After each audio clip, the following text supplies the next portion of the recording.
And welcome to an episode of Ministry of Truth, the last episode for the year of 2024. Tomorrow we start off a new year, new you, same me, fuck everybody. No. It works. It works. And I'm not using a green screen, because I need light to light up the green screen. Anyway, ladies and gentlemen, boys and girls, children of all ages, how do we end the new year? Talking about the past, of course. Before we start talking about the past, we need to talk about, well, music. Last song I'll play, second to last song I'll play for the year 2024. And let's get into the music. And you've heard this hit, I don't know if it's a hit, for me it is, numerous times before, because it sets up everything that I've ever talked about, minus sex and kids.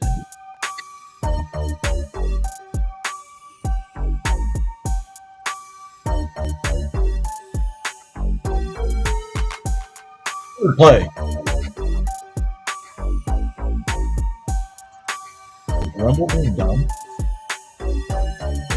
Wordplay, activate. Why you always cynical? Hit you with some change just so I can knock some sense in you. If you paid attention, it would cost you just a penny for your thoughts, and now I'm spreading like the gossip in your middle school. We in a mental prison, convicted of repetition. You only empowered till you power on your television. We in a decade where everybody is sensitive, and if you get offended, you raise attention till tensions build it. If it ain't politically correct, it's when you make waves. I spawn the wave so I can try to change your wavelength. Look, you chemically imbalanced and you probably depended on medicine. It puts the harm into pharmacy. You introducing toxicity to our bodies with the food and the water you provide us, and this is comedy. That you trust the FDA as they work along with the pharma to poison us, diagnose us, prescribe us to begin profiting. We've been brought up by the world's elites and the blood runs deep. It's a new world order. Somebody wake me, please, from the American dream. I said we've been brought up by the world's elites and the blood runs deep. It's a new world order. Somebody wake me, please. I've been studying statistics like an economist. The truth is in the water, but the water's what the problem is. Look, I am anonymous, signing on and you following. Searching for a high while I'm searching for a higher consciousness. The bottom line is that we've been focused on everything that's technologically inclined, and it's been blinding us. It's more symbolic than Masonic trigonometry. You trying to find a balance like you swallowing Klonopin, huh? I am enlightened in the thought that we've been darkening the minds of the masses. It's like we've all become robotic. It's demonic. The monsters that monitor you have been targeting you by the products you bought, or simply by the monopoly. A lot of these controlled oppositions make a mockery about falsifying these topics like the Illuminati, but the blood runs thick when it's been drawn with the phlebotomy. We need a closer look than today's modern day astronomy, huh? We've been brought up by the world's elites and the blood runs deep. It's a new world order. Somebody wake me, please, from the American dream. I said we've been brought up by the world's elites and the blood runs deep. It's a new world order. Somebody wake me, please.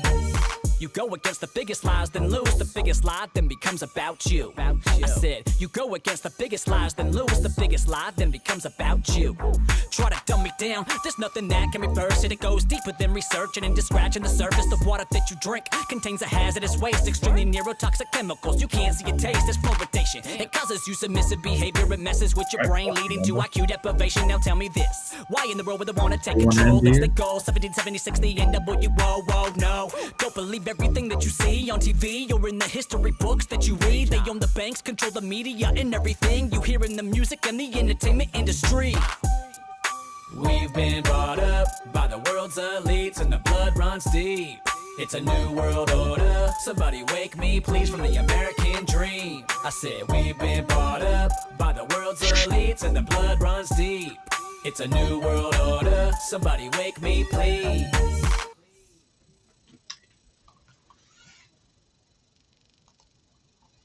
Ladies and gentlemen, that was Optimic. Don't know what it really says because it's really weird to read. All right. So before we get into ancient history today, I would like to do one story that I want to talk about, which does not have a very happy ending, but it needs to be told. Because stories like this don't get put out. No one knows. And this shit is doomed to repeat itself. And then we'll get into history. Henderson police arrive at the apartment complex in minutes, and they will Let me see your hands! Both of you! Put your hands armed. From a woman reporting violence has broken out in her neighbor's apartment in Henderson, Nevada. The following report is based on police records, and most of the footage has never been seen before until now. Okay, tell me exactly what's happening. I don't know. I heard gunshots, so I jumped out of bed and I came next door, and now she's laying here. She can't breathe. I can hear her choking on her blood. Okay, is she outside or inside? She's in her doorway. There's blood everywhere. Has she been shot? Yes, I'm assuming that she's been shot. I can't tell. Her head is bleeding. Is she talking to you? Someone else in there? I hear you. Somebody Big Joey else being is in it. inside, but I don't know if I should walk in. I hear you. She's screaming, help her. Are you in here? You can't move? Were you shot too? The young woman in the background is 16-year-old Yasmin Hawatmeh, who will require immediate medical intervention. Her 39-year-old mother, Diana Hawatmeh, lies motionless by the front door. And it isn't long before the 911 caller realizes there's yet another victim. Oh my God, there's somebody else here. Okay. There's somebody else on the floor. Okay, are they bleeding? Yes, they're dead. I'm sure they're dead. Okay, are they breathing right now? The one woman in the doorway is still breathing. I can hear her. It sounds like there's blood on her lungs. Okay. There is another woman shot and dead in there. There's another woman in here with her leg shot. Okay, so we have 3 victims total? Yeah, there's 3 victims total. The third victim is Veronica Muniz, a 33-year-old cleaning woman who was in the apartment when the shooting broke out. The scene is already tragic enough, but it will soon become clear that this day of violence is not over yet. Okay, did anyone see where the person went with the gunshot who was shooting? One of our neighbors said that he had a kid with him. The guy who was shooting?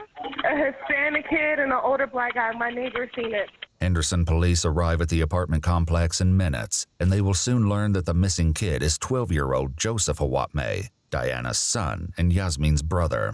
They begin tending to the victims inside the apartment while staying alert to the very real possibility that the suspect who did this is still nearby. Move. I got this room. Got that room? Yeah. Okay. Control same 1347. Be advised. I have a third now. One at gunpoint. Hands up! What do we got? What do we got? What do we got? Why are you scared? Huh? Come out! Come out! Come out! Come out! Come out! Come out! Wait, hold right What up, Yeti? Come out for me. Okay. Okay, be advised. The one at gunpoint is not our suspect. It is a scared citizen. We still have suspects outstanding. Hey, what do we got? I need one more in here. I need one more in here. Keep clearing. Let's get her out. Let's get her out. Move her out. Stack up right here. You finish cleaning this room. Stack She's up coming out, in you the clear? house you're already in. Walk out. No, stay down there. Walk out. As police escort the cleaning woman whose co-worker is lying deceased inside, another 911 call comes in, but this caller isn't looking for help. The voice on the line belongs to none other than the killer himself. Henderson 911, what's the address of your emergency? Hello? Hello. Hi, how can I help you? Hi, can you hear me? Yes, I can. How can I help you? This is Jason. I sometimes think my name is XM Satellite Radio, and I'm here with, we're doing a movie. I want to introduce myself. I'm sorry. I am Gotham's Reckoning, also known as Bane. And Where are you, sir? Hello? well, Bane, let me introduce my friend. Okay, you're on a 911 line. How can I help you? Yeah, I want a topper. A big You want topper. a what? I want a helicopter. What do they call it nowadays? A helicopter. He wants a helicopter, and he says he wants it now because he's scared. Who? Who are you? You're my neighbor, right? Oh yeah. So he's my son, so I'm not gonna hurt him. But I don't think you guys are getting the point. You're trying to play games and tap the line. I have a big. What kind of gun is this? Is it big? Okay. Oh, he says it's little, but on the side of it says 6.4 P226 40 caliber Smith and Wesson. The man's rambling borders on incoherence, but there can be no mistaking the violence he's capable of. The cleaning woman whose co-worker was killed tells the police what she saw. Nosotros llegamos y ella nos dejó limpiarle y se quedó el niño, estaba sin tarea en la mesa. Y nomás estábamos mi amiga y yo cuando oímos correr y ya fue cuando yo oí los disparos. Yo me encerré. The housekeeper went on to say that as she hid in the bathroom, she could hear the assailant demanding keys and the boy Joseph saying, "Okay, okay." A moment later, she heard them run out of the apartment. But as shocking as that scenario sounds, this deranged killer's day is not over yet. So I killed a guy named Jason Bourne. I'm from the future. Like, what's the name of the last face of the avatar? What's your address, sir? What's your address? This is really important. So just, hey, I'm not going to hurt you as long as you don't get your address wrong. If you get your address wrong, I have to kill you. Joseph eventually shares an address with the dispatcher, who in turn shares the location with the responding police. Units, just be advised we are landline with a male now asking for a helicopter saying that he killed somebody. He's advising he's at unit. What? One, steps up. Hey, Luhan, grab my shield.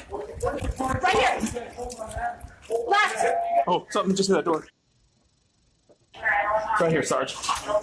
Okay, listen, we need to hold this. We need to get people out. Even as the police deal with an active, ongoing threat situation, they must also get immediate help to the one victim they can still save, 16-year-old Yasmin Hawatmeh. This is clear. We have 3 people in here. We got to get them out. Control 2 North 11, we have contact with 1 female, 1 Okay. shot at the chest and 1 in the We got leg. one more right here. Be advised, we are attempting to get of the victims out of the apartment at this time. Hey, stay with us. You're doing good. Copy. You're doing great. What's your name? Yeah, I'd like to get her out. Keep going. Yasmin? Yasmin? All right, we're going to try and get you out as quick as we can. I need one more to help get this victim out right now. Copy. It's become a East mess. side of the building on 3rd floor. I need a unit at the durables and unit going, please advise. Which way? Where's he at? Going this way then? Okay, give them an update of where they're meeting for medical. Unit 71, thank you. Control Center, we have 1 victim. We are able to move out. The other 2, we have no signs of life. As the police take the young woman far away to administer aid, the cops on scene keep their guns trained on the upstairs apartment. Can anyone advise if they're going to go to unit? Units are staged. Units are staged on. Contact the PR in there. Have him exit with his hands up. You guys stop coming. He's right up here. Get out of the hall. Hold on. We got. Sir, Dude, the wind. get out of the way.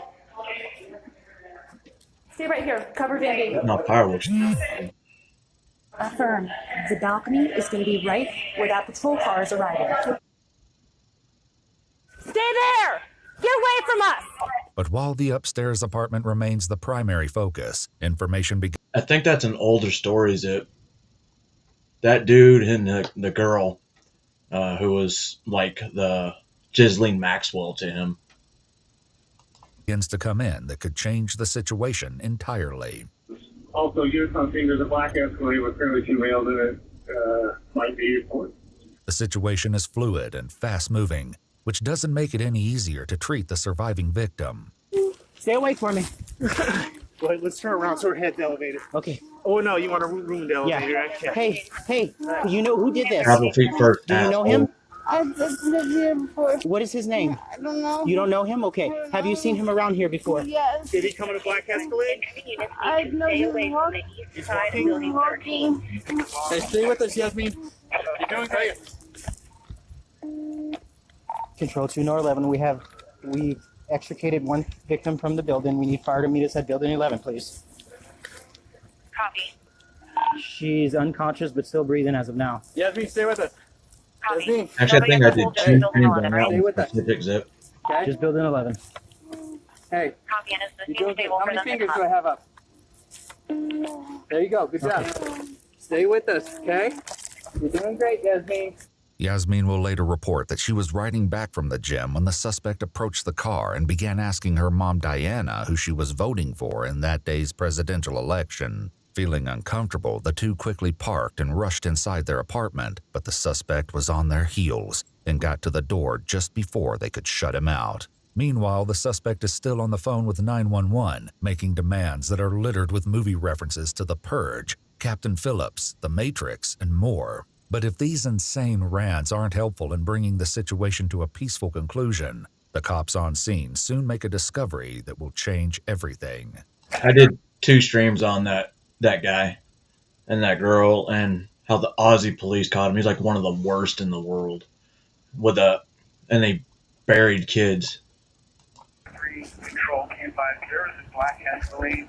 I'm being told by individuals that live in the apartment. I've got it right here. Come up. Where is it at right now? Stop. Get off the air! It's right here. Come up.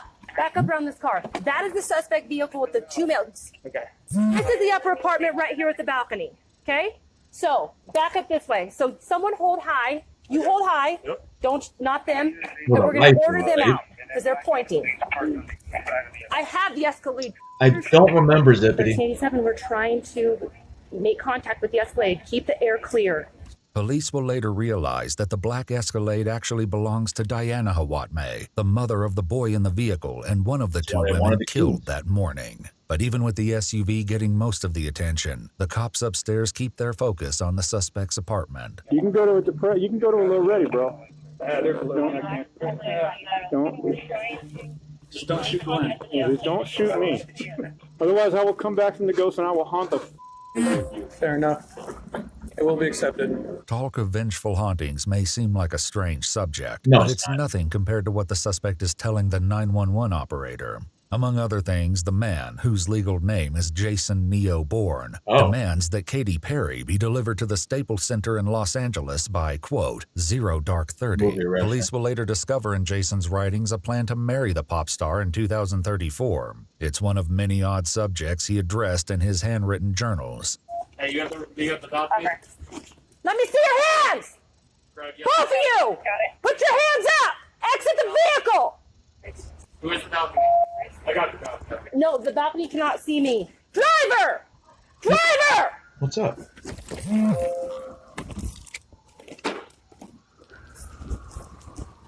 Control Camp 1387, this vehicle is going to be involved. It is going to be the suspect. I see a 12-year-old in the passenger seat. I see hands of the driver and the child. Keep the air clear. Police will later learn a great deal about Jason Neo Bourne, who changed his name from Christopher Curry because of his love for The Matrix and the Jason Bourne movies. His roommate describes him as an Air Force veteran who saw no combat, but retired after an injury. He's divorced and has 2 daughters that live with his ex-wife in Texas. His brother says that he's been acting strangely for the past few weeks, paranoid over people tracking his phone and telling others that he's in God's army. Oh, God. I just don't want to get the kid. The police body cams aren't the only cameras recording this morning, as one apartment resident realizes he has a front row seat to the standoff. While Sergeant Clear and others try to make contact with the suspect, other officers take up strategic positions. Sir. Subject pointing the gun at the child. Time to take him out. Sounded like a lot of commotion down there. Yep. Sounded like AR is getting racked. Yeah, she said it was a BM. The lady. Yeah. He says that guy grabbed the kid and put him in that Cadillac. Does he have a gun? What's in his hand? What's in his hand? I can't see his right hand. I can't see his hand. I see his kid. Oh, he has a gun. He has a gun. He has a gun. He's got a gun at his head. He's pointing a gun at him. Suspect's pointing the gun at the child. You got a clear shot there? Yeah. Why are we waiting for SWAT? If the surrounding officers only suspected that Jason was armed before, they know it for certain now, and that realization forces them to make some hard decisions. Somebody walk up with me. Best shot. Best shot. With AR. Best shot with AR. Walk up here with me. Walk up with me. Line up. Line up. Line up. I do not have the kid in my sights. Cover. Okay. Cover. Well, if you don't get the kid, Sarge. Sir, step out of the vehicle. Let's just talk. Let me see your hands, sir. 237, we have already activated SWAT 15. Affirm, already activated. Okay. Several of them Think of are our on crossfire. Think of our crossfire, okay? I got you. He's talking to them. The kid doesn't have his hands up. 1387 control, just be advised the male is saying, open your mouth to the 12-year-old. This gun is loaded. Do you want me to, correction, he's trying to 426 the child. Just talk to him. See if he'll roll down the window. Just see if he'll roll down the window. Hey. Affirm. Take a deep breath. Duffy, take a deep breath. You have your sights on? Just be advised, he's just rambling, telling the 12-year-old to answer the phone. Okay, Duffy, if we see the gun, we're using less, or sorry, we're using You lethal better be force. using lethal. Take a step to the side if we need to, so we can go a little bit left. Give me that shield, Jesse. According to a police description of Jason's 911 call, it's at this point that Jason says, "Before I die, guess what?" He then says, "Don't touch the gun, never touch the gun." And the boy screams, "Please don't shoot me." But as the police take position, the time for talking is over. He's pointing it. Take the shot if you have it, and do not hit that.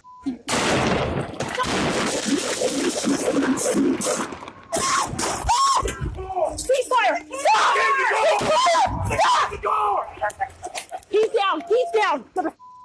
We need that kid. He's down! Oh yeah, he's done. He's done. He's done. He's done. The driver is dead. I see him. Come around. But if it feels for a moment that this was a clean resolution to the crisis, it quickly becomes clear that isn't the case at all. Kid's hit! Kid's hit! No shit, because you didn't keep the shot. Hold the kid out! Hold the kid out! It's locked! But even at this stage, the threat may not be entirely over. Hey, the guy's still on! Get out the way! He's still on! Watch out! Hey, the driver's still moving! Get out! Get out! What the fuck? Get out! Get the kid out! Get the kid out! Get it out! Come on! Break the window! Move! Bottom left corner, you idiot. Come on. Come on. Come on. Left too. We just need to get the kid. Come on. Let's get him out. Get him out! We got him. We need. Hold him up! Get him out of the way. We move over here. The officers scramble to get to the boy so they can provide CPR and stop the bleeding. Keep going. Come on, buddy. Stay with me, dude. Stay with me. Keep breathing, buddy. So he has one on the side of his head? Yep. He's all over. Oh, he got You're doing so good. You're doing so good, sweetie.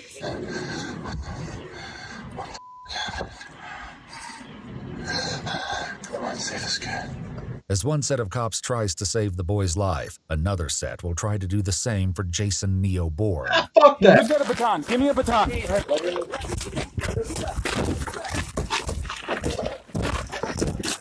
All right, let's Pendleton, move up. Let's just get him pulled out.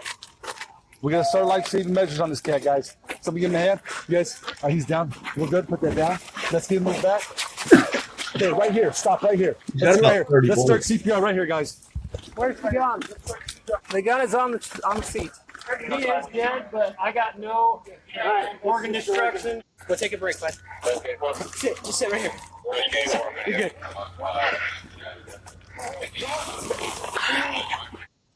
Dude, why can't I let this not I don't know, dude.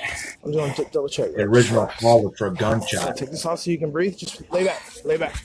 Just lay back. Just lay back. Where did he get hit? You can breathe. I think I'm good, dude. No, yeah, you are. But the emotions are escalating, and at least one sergeant makes known her unhappiness with how this situation played out. Yeah, she was good. No, because we took a headshot and you guys opened fire from behind. No, I didn't. This is the other side. Oh, brain matter? Oh, Yeah, I can see it right here. Yeah. Done? He's done. He's done. 12-year-old Joseph Hawatme's death would spark controversy in Henderson, and the police department to this day has not said publicly whether any of the 27 bullets they fired that day struck Joseph. The Clark County District Attorney's Office released a notice roughly 3 months later that none of the officers would be criminally charged. He put the gun up to the kid and we shot him. And then everyone fired. Y'all hesitated on a headshot. Did you shoot at all? Did you shoot? I did not. Okay. If you guys shoot, I want you guys to go over there for me, okay? I was told to take Jesse's spot. What's that now? I did dump my rifle at James. Don't worry about any of that over there. Can you just dumped your rifle? Did you shoot at all? No, sir. Real quick. Okay. I tell you what. Oh, you covered. Or stay with me. Just, That's just fine. stay with you right now. Okay. But as You want me to tape? just make sure nobody talks right now about anything, Got it. okay? Yeah. Cameras off. Whoa! And that's because you shoot it off. Make sure your camera's off. Did you shoot? Cameras off. Cameras off. Okay. The victims that day include Joseph Hawatme, 12, his mother Diana Hawatme, 39, and housekeeper Veronica Muniz, 33. Joseph's 16-year-old sister Yasmin Hawatmeh was also shot several times in the abdomen and leg, leaving her paralyzed. The Hawatmeh family has filed lawsuits against the city of Henderson in the wake of the tragedy, accusing the police of wrongfully causing Joseph's death and violating his constitutional rights. However, a judge dismissed their latest federal complaint in September 2024.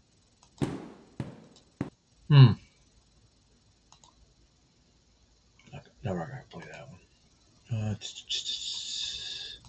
Crazy story, right? Now,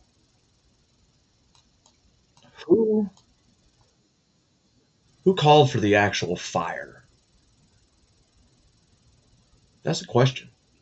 She said she had it handled. It was a headshot, which obviously it wasn't because I had to shoot him like 300 fucking more times. All the other officers probably had itchy trigger fingers. I mean, can I fault them? Maybe. Do they need better training? Obviously. But the second that guy put that pistol to the kid's head, he should have been shot.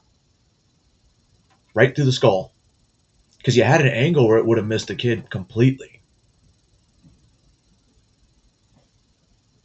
Just wait till he pulls the trigger? Is that how we do it?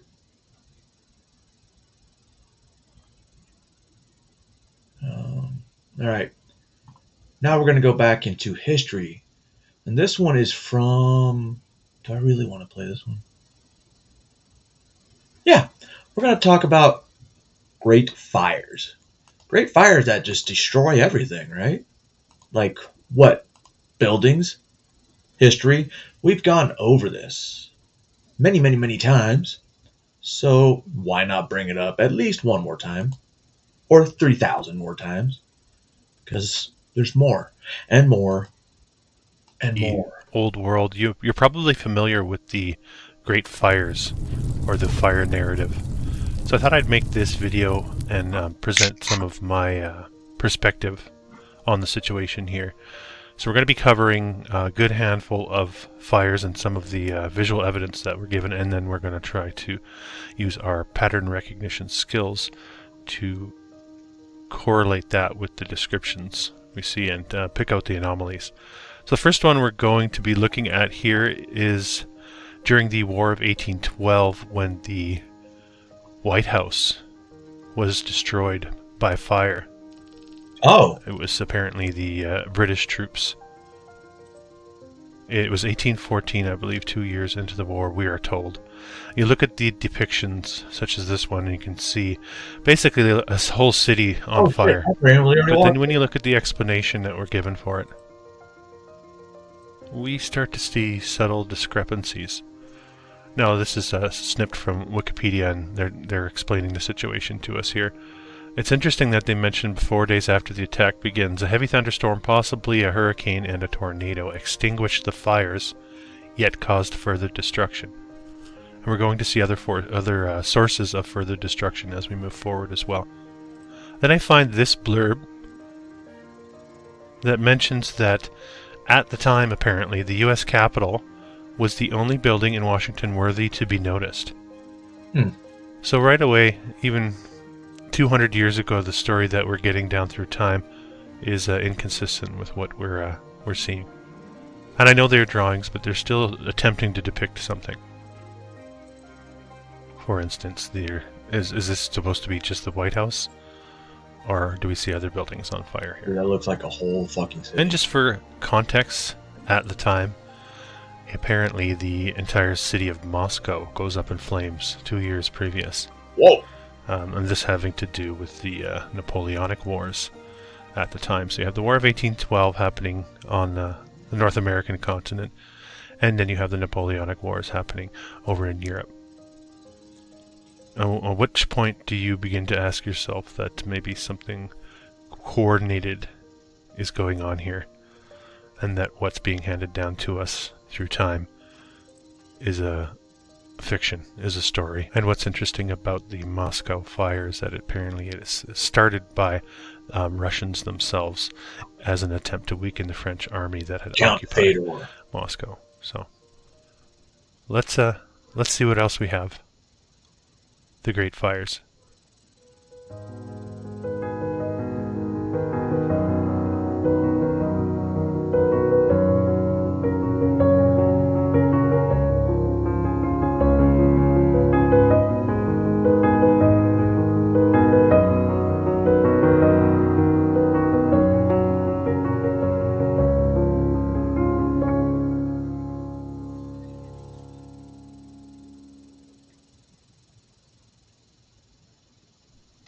So let's begin with the Baltimore fire of 1904. Okay. Right away, we are looking at, well, massive devastation for one. Also, massive structures for such an early time period. Multi-storied structures. And certainly not looking old by any means as well. And you're going to see these shadowy figures in the streets of the devastation. Again, par for the course if you've done any of this kind of research. So it begins as a small fire in the business district, and the wind whips it into an uncontrollable conflagration engulfing large portions of the city. Sound like Hawaii? It's believed to have been started by a discarded cigarette in the basement of the Hearst building. A brick building. And there's your Hearst building. And when all is said and done, we're told 1,500 buildings were completely leveled. Estimated losses up to $100 million. Miraculously, no lives were lost, we are told. Although some reports claim one man perished. They specifically mentioned that the domed City Hall was preserved. So this gets into part of what I believe we're seeing with a lot of this narrative. So I think there was a lot of destruction going on. The inheritors were taking their place in these locations and destroying parts of can do that. The cities that they wouldn't be able to fit their narratives. So I think that's a part of it. You're seeing a lot of, and I don't know if this is even real. This photograph here, or many of these photographs, there's a fakeness about them. For instance, you can see the horse and the wagon. They don't really seem to be on the street here. So you have to wonder, if you see fakery in one section of a photograph, you have to wonder what else has been falsified for our consumption. So I think there was a destruction going on. Look at the road, though. But I also think that the fire narratives are being used as a false start for the progress of the new world that the inheritors were bringing in. And we're going to see the narrative repeat itself many times here. We can see as the fire rages on out of control, they bring in the cavalry from other locations. In this case, units from Washington, D.C. And then they resort to desperate measures to halt the fire. Officials decided to use a fire break and dynamited the buildings around the existing fire. Okay. Now, is this cover for the actual intentional destruction of these buildings? Is this cover for the visuals that we're seeing? I think these are all worth consideration, and probably the answer is a little bit of both. But this is a great depiction of the destruction of the old world as far as I'm concerned. You can see it on full display here in the background with the post office and the city hall and the rubble in the foreground. So blowing up buildings because we move on to Bangor, Maine, 1911. And we investigate this photograph a little bit closer. We are seeing again evidence of marks. The stone churches having been destroyed, and you're seeing the New World construction taking shape in this platform stick frame hut style in the foreground here. Old World here on the left. Hey. And you can see a New World structure going up right here. Bangor, Maine. The worst disaster to strike the city reshapes the city's landscape, destroys 267 buildings. So they always give the dollar value. I don't know how they can get it down to the penny. And this is quite comical, actually taken right off the website. The fire starts apparently in a hay barn. Oh. And we are told that the fire spreads quickly from building to building, most of which were made of wood. Now I'm going to say that again as I zoom in on the picture that comes with this article. Sounds like wood. Most were made of wood. What are you seeing in these photographs? You're seeing brick structures that look like they've been ripped on the diagonal. And you're going to see this repeat itself as well. They're trying to cement the narrative that the old buildings that burned were predominantly made of wood. And then they'll also tell us that as a result, building codes were beefed up and people were forced to build with brick and stone. And they go on to explain here that many of the public buildings are destroyed in this fire. The savings banks and the libraries, City Hall. And they also say here, in the building's public library, 70,000 volume collection including historical documents. No tore fucking through way. the school, Bangor High School, and even destroyed the central fire station. So we're looking at the destruction of any sort That's a lot of fucking documentation literature. past. And then when you put it together with how many locations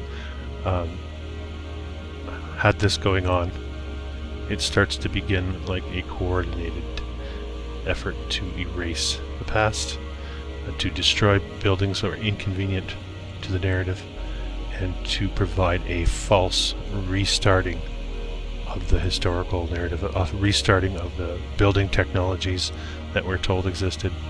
And perhaps that's why we're seeing a lot of these structures with the dates put on the front within this time period following many of these great fires. And the final clip from Bangor. There are no visible reminders of the largest calamity in the city's history, we are told. Not even a memorial? And I think that's par for the course as well. This has been all but erased, and has to make you wonder what actually went on. Yo, did you see that? To the course as well. Abbott Square remains empty for the most part as a parking lot built over the buried remains of that fateful day. Oh, all right. Well, this has been all but erased, and has to make you wonder what actually went on. Moving on to Boston, 1872. Quite the devastation depicted in this as well. We do have some high quality photographs from that time period, somewhat high quality, I suppose you could say. And again, we are looking at depictions of really looking like a post-war landscape here, a cityscape. Something you would see after a city has been leveled with bombing. Like World War II? And people that get into the dirigible air travel end of the old world spectrum have suggested that there was potential for them to have weapons that could destroy from the sky, and that possibly what we're looking at is the destruction and aftermath of such an attack. Bombs. 1872 is an interesting year. We're 1 year after the Chicago fire. We're also right around the time the United States is basically financially being taken over through the British assets, basically, and the U.S. is becoming incorporated. So it's certainly a pivot point in American history. And we're ticking all those boxes we expect to tick.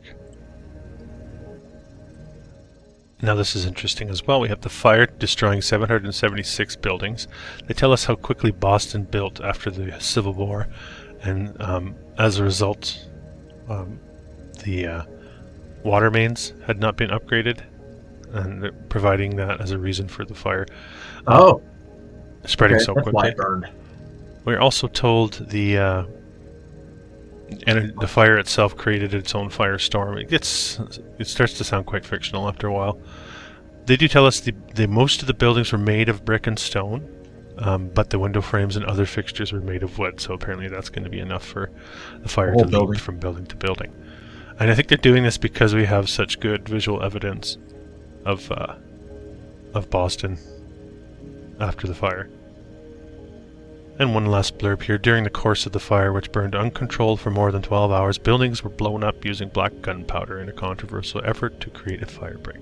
Did it work? Isn't that fantastic? It looks like they've been blown up, doesn't it? It also looks like these are very, very well-built structures for 1872. Multi-storied brick structures, 1872. Apologize for the graininess on this one. And we're getting the story that 2 Boston firemen were killed during the fire. And this certainly looks like something that entire city burning down many more lives. 30 hours and no one died. I don't know what they're telling us. Also indications of quite an industrial metropolis. Massive, massive structures for that early time period. Not fitting the historical narrative we're given. And we have Chicago. That should say 1871, I believe. And we get a little bit of narrative here. They talk about the exponential population growth in the decades leading up to the Chicago fire. They like to insert in here that many of the congested areas were wood-built structures, adding fuel to the fire, if you will.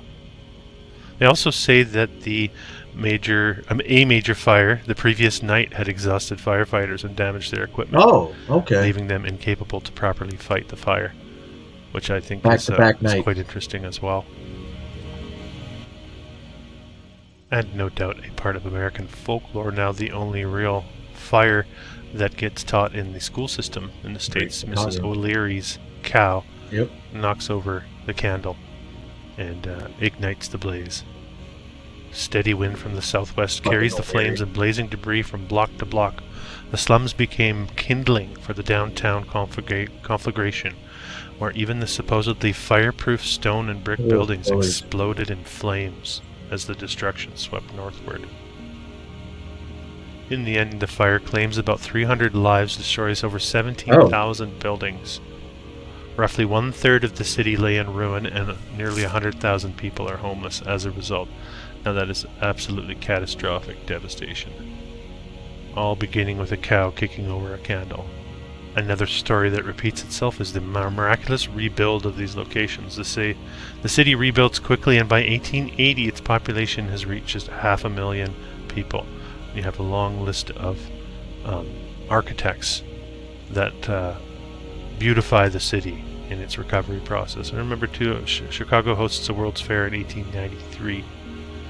So try to envision the massive amount of construction that would have been going on back then. You'd think they would have been able to get one of those panoramic views just like they do for the fires.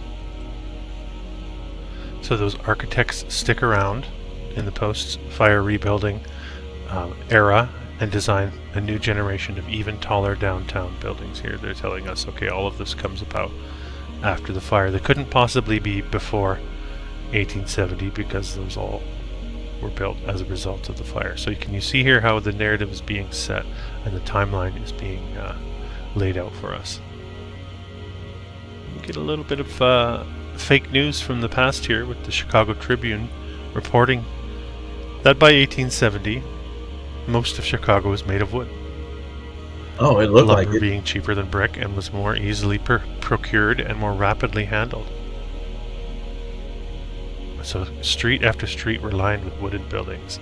This is a fatal flaw in their narrative as far as I'm concerned.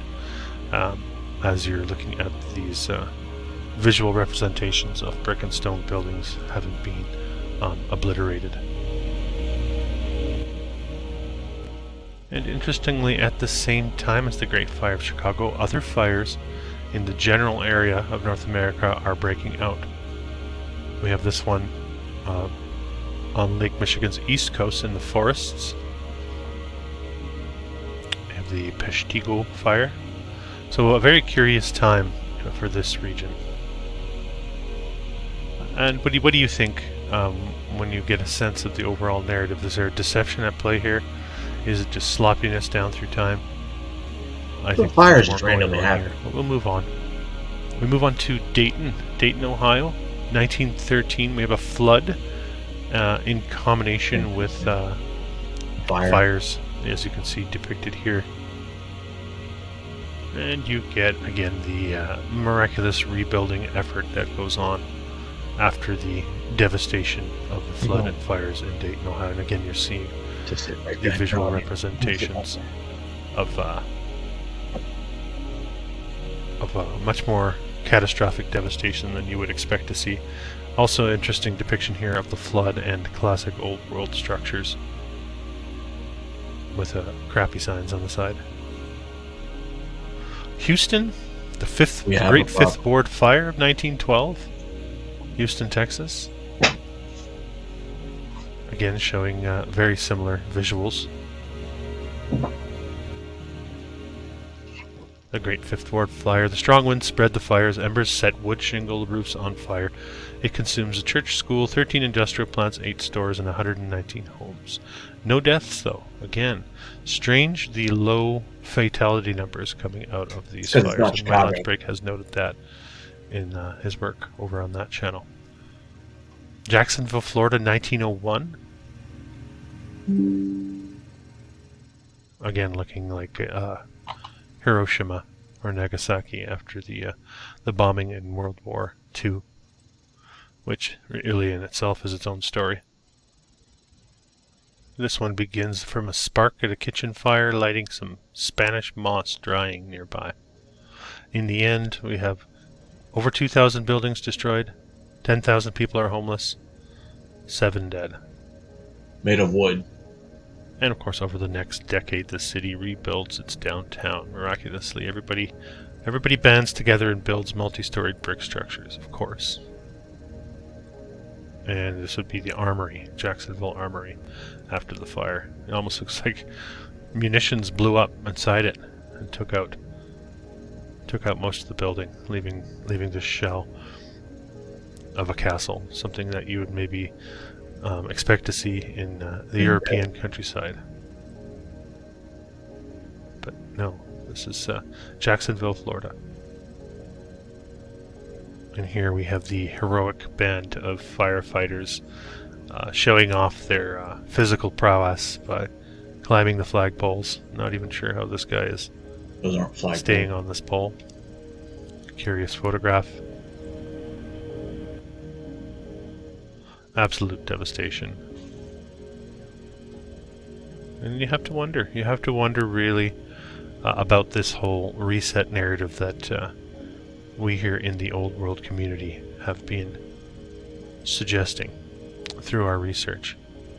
I think enough evidence is being uncovered to suggest that something along those lines occurred, even just with the it's funny with scant evidence we have been handed down through history.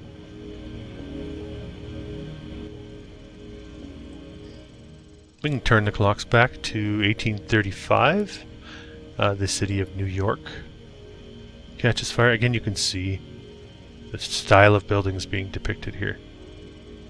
On the night of December 16th, 1835, it was so frigid and cold, yet onlookers crowded the banks to watch New York burn down. The city's entire financial district went from the thriving center of American business to a pile of ash and rubble. Well, even like the now. river caught fire at one point. 17 blocks are leveled by the end of it. $500 million worth of property. Nobody died. It says here too, New Yorkers can thank this blaze for the water they drink and the streets they traverse even today. So these types of things are given credit for the overhaul of the infrastructure. Yeah. Such as the plumbing and street size and all the rest of it. All of these things coming about as a result of the devastation, these cities being given a chance to rebuild and update their infrastructure. So again, a part of the false start narrative, I would suggest. So in a last-ditch effort to save the lower Manhattan, firefighters attempted to destroy the fire's fuel by blowing up some of the wooden buildings at the massive fire's perimeter. So here, check this out. We're going to get rid of this fire's fuel by blowing up, hear me out, the wooden buildings. Wood burns. All you're doing is spreading the wood everywhere. Idiots. But it failed.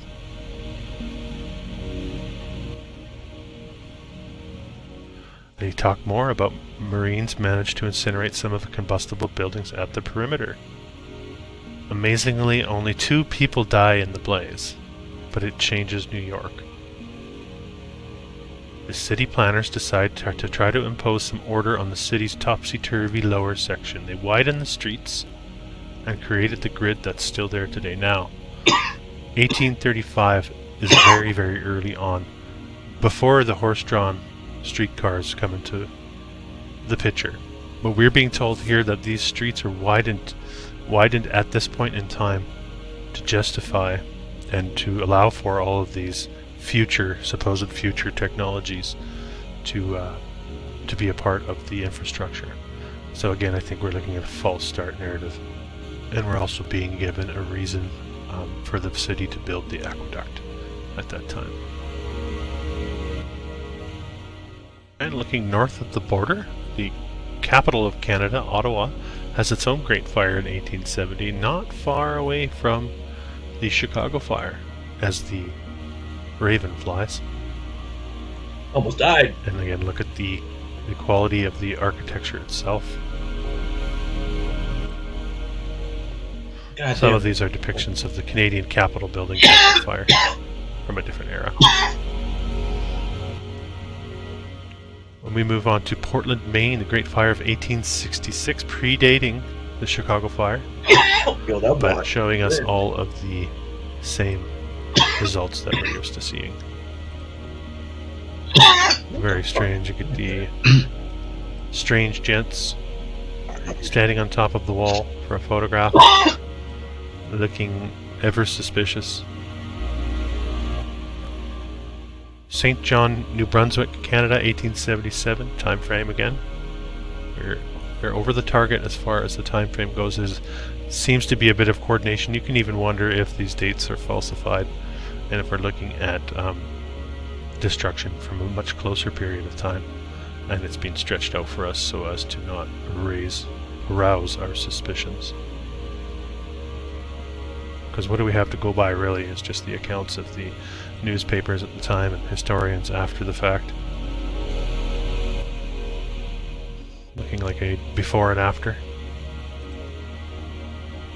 And I'll just read you some of the narrative. This fire starts when a spark falls into a bundle of hay in Henry Fairweather's storehouse in the York Point Slip area, present-day Market Square. Wooden structures predominant in St. John at this time were tinder, dry, and highly flammable. Come on. Same old, same old, same old.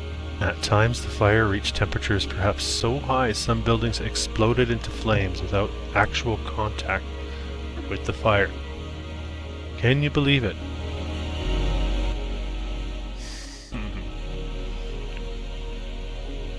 And when all is said and done, over 1,600 structures burned down, including 8 churches, 6 banks. Can you imagine such devastation in a single event? 14 hotels, and they have even some boats in the harbor. Nearly all of the public buildings, principal retail establishments, lawyers' office, and all but 2 printing firms have burnt in the inferno. Okay. 19 people die as a result. Interestingly, it says here, several thousand people moved to nearby Portland. Well, we just saw Portland had its own fire in 1866. So, the area in question receiving the brunt of the blow here. We have the account of the relief efforts here, and of course, the Independent Order of Oddfellows make an appearance, and other fraternal societies organizing relief efforts to aid the fire victims. And with a strong sense of civic pride, the people turn immediately to restoring their city, unfazed by the devastation, of course, or the lack of insurance, apparently, on many of these structures. And this gives us a nice false start for the existing government buildings, such as the new post office and the custom house. That would be probably in the triple billions. Within a year of the fire, 1,300 buildings were constructed. Jesus fucking Christ. And hundreds more rebuilt in the next decade as funds became available. And we have more evidence of your mostly wood fire, and you can't tell me there's no fakery going on here. No, that's all wood. Blocks. Totally. We have a quick depiction of her early San Francisco fire. This gets covered in John Levi's book. I've covered it in other videos as well. We have a series of 4 to 6 fires in a 2 to 3 year period of time. At a very, very, very early time period, November 1849 is when the gold rush kicks off in San Francisco. So then you have San Francisco burning multiple times in that period. Clearly, to me, a false narrative. But we'll keep moving forward. We have the Seattle fire, also covered in my Seattle video if you haven't seen that. 1889, you're seeing a lot on the West Coast going up in this time period. So we have a 15-20 year time gap from the ones on the East Coast. Vancouver going up, Vancouver, British Columbia, Canada going up, I believe, in 1886. Calgary the same year, I believe, 1886. Seattle, we'll move forward here with Seattle. But we're seeing the same evidence and the same style of building. Now, isn't Seattle supposed to be sawmills? And you certainly don't expect to see this type of architecture in Seattle. Looking like it could easily be on the East Coast, like we saw. Multi-storied brick structures, very old-looking brickwork here. There's some wood right there. Absolute devastation. June 6th. That would be 6/6. Seattle workshop sweeps through some 100 acres, destroying much of the city's business. Turning point for the city, of course it is. And this time the culprit is a pot of heated glue. And we also get the mention again of a wood frame building, allowing the fire to spread quickly through mills, warehouses, piers, and hundreds of businesses. Unusually dry, warm spring, limited water supply, poorly trained. Are we seeing the story repeat itself? It feels like it's written like by the same hand. Maybe it really is an AI-generated narrative of our history, and maybe we are just getting to the bottom of it. Miraculously, no lives were lost. Would you look at that? The citizens banded together. Didn't I just show you that in St. John? At rapid speed. They gathered together to decide what to do. Cardio? They created the first comprehensive building code, requiring structures within the fire zone to be constructed with brick or stone instead of. Thank God. They were. Thank God they started using brick and stone. Because they weren't already, right? And this is just rich. Seattle emerges more modern and resilient as a result of the fire, with 465 new buildings and a population increase of more than 30% within 1 year of the fire. I know I would definitely love to move to a city that just had its central downtown burned to the ground. Sure would make an attractive place to move to, wouldn't it? They think we're stupid. Look at these. Look at these wooden structures. Thank heavens they changed the building code to brick and stone. That'll prevent the next one. Come on. If I sound like I'm getting impatient, because when you put them all together like this, it to me it becomes quite obvious. I'll just quickly show you Spokane, then I think I'm going to sign off. I have more for you. Maybe I'll package them together in another Great Fire compilation. But I think this is worth mentioning as well. Spokane, just down the way from Seattle in Washington State. Same year, you notice several months later, most of downtown Spokane was destroyed by fire as well. The conflagration broke out in an area of flimsy wooden structures, quickly spread to engulf the substantial stone and brick buildings of the business district. Sorry. Oh. One person died. It's the brick, so they want to build Spokane. brick. After the fire, Spokane experiences the Phoenix effect, typical of many cities destroyed by fire. It certainly is the Phoenix effect, I think what we're witnessing here with the narrative is quite clearly a false start, falsification of the events of what went on in the 1800s. Likely a cover story for the destruction and overhaul of many of these inherited cities here in North America. And down through time, all it becomes is an almost forgotten story of fire and devastation. But we are peeking into history, and we are pointing out the flaws. That was just in North America. Think about all the fires that happened across the world. You know, one is recent. I don't know if it's more recent. I know it's been a while because they just reopened up, but the Notre Dame Cathedral. Fire broke out. And they remodeled it, rebuilt it. Are they pissed that the whole church didn't go down? I don't understand. Why? How did that fire start? I don't remember. I have to look that up. Yeah, you know, if you just want ash, build your house out of brick. But if you don't, use this brick because the new codes, I mean... Anyway. So, we're going to switch back to some more history, and we're going to talk about Coca-Cola. Not Coca-Cola in the States, because Coca-Cola was actually, what's the word? Created in Columbus, Georgia. Not Atlanta, Columbus, Georgia. And it was created by a doctor to help with pain, right? But inside this Coca-Cola, there was cocaine. Like, bruh, let me get some of that old world Coca-Cola.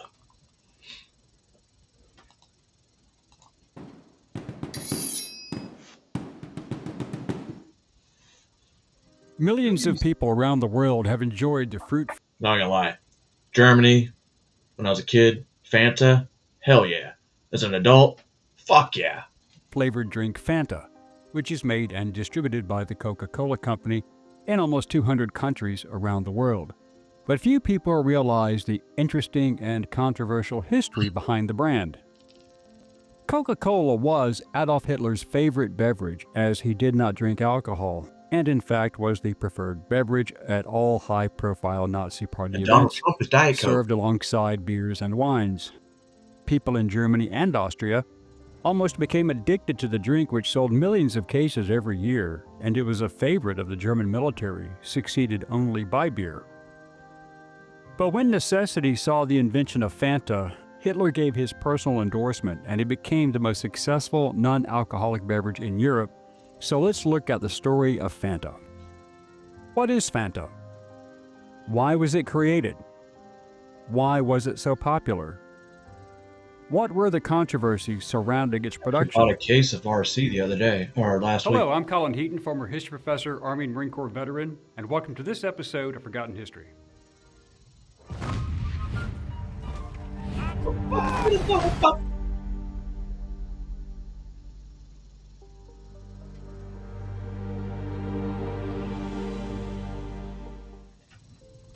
Fanta was the brainchild of German-born Coca-Cola executive Max Keith, who was the head of Coca-Cola GmbH, the major bottler of Coca-Cola in Nazi Germany.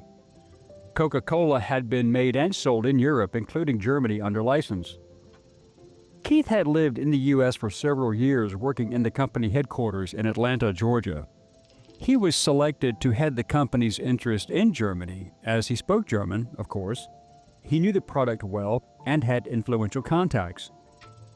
When the Nazis took over in 1933, Keith began working at the German subsidiary of Coca-Cola in that year at the age of 30, working with American Coca-Cola representative Ray Remington Powers. Oh, you know what? I drive by that all the time, cops. I don't know why I never went in. As the official drink of Nazi Germany. Coca-Cola surged in popularity there, and Coca-Cola was one of the largest sponsors of the 1936 Berlin Olympics, as stated by film director Leni Riefenstahl. Hitler and others were concerned about having sponsors paying to advertise, which brought in money, and they liked money. Coca-Cola was already in Germany, and it made sense that they would become a sponsor to promote their product. After Powers died in 1938, Keith took over the national subsidiary to manufacture Coke under license. After Germany invaded Poland on September 1, 1939, Coca-Cola would not ship the product to Germany, but they did ship the ingredients to make it there, and Coca-Cola was still shipped to the Western European nations, where Coca-Cola was still the most popular drink. By 1939, the sales of Coca-Cola in Germany had risen from just 100,000 cases in 1933 to over 4 million cases per year, just before the outbreak of the Second World War. After the outbreak of the war, when getting the ingredients was impossible, Keith collaborated with the German bureaucracy. His greatest ally was German nobleman, politician, and diplomat Franz von Papen, who helped Adolf Hitler rise to power in 1933. Papen was also the Chancellor of Germany in 1932 before Hitler and the Vice Chancellor in 1933 to 1934, and later he was ambassador to Austria and Turkey. It was through Papen's influence that Keith was appointed to the Office of Enemy Property, which avoided the nationalization of that subsidiary as it was a foreign-owned business, just like Ford and GM were operating in Germany as well. See our video on that subject. He also had another great ally in Fritz Todt, who was Hitler's chief construction engineer and a senior figure in the Nazi Party. He was the founder of Organisation Todt, who built the Autobahn, and he was also the minister for roadworks, munitions, and armaments. According to SS Lieutenant General Karl Wolff, Todt loved the drink, as all of us did. Todt often paid his workers in Coca-Cola instead of Reichsmarks, and they did not care.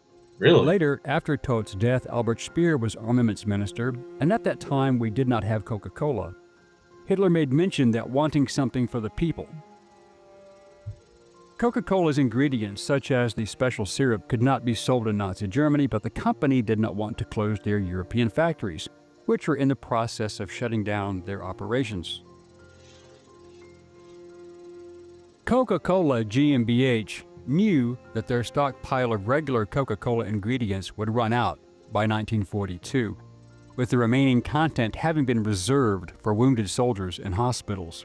Oh. After consulting with various people in the fields of chemistry and agriculture, a meeting was held in Berlin in March 1940. Attending were Propaganda Minister Joseph Goebbels, Richard Walter Darre, the Reich Minister of Food and Agriculture, Reich Minister Hermann Goering, Commander-in-Chief of the Luftwaffe, Organic Chemist Richard Kuhn, and Todt's successor, Reich Armaments Minister Albert Speer. The decision was made to keep the plant in operation, so Keith, along with Kuhn, developed a fruit-flavored drink made from apple fiber, left over from cider pressings, and whey, a byproduct from cheese manufacturing with beet sugar added to use as a sweetener. Interesting. And fruit scraps from apples and oranges were added to give it flavor. A salesman on Keith's team named Joe Knipp would pitch the idea to name this beverage Fanta, since it was created out of a fantasy. The drink soon became immensely popular, probably because there was no other commercial non-alcoholic alternative, and after it was developed following research and development in late 1940 and then marketed in 1941, it sold 3 million cases the first year. It was believed that Adolf Hitler received the first case of the new product and approved it. With his support, production levels increased, but there was a dark side. Many times, it was used as a cooking ingredient to add sweetness and flavor to soups and stews, as sugar was severely mentioned. Sounds gross.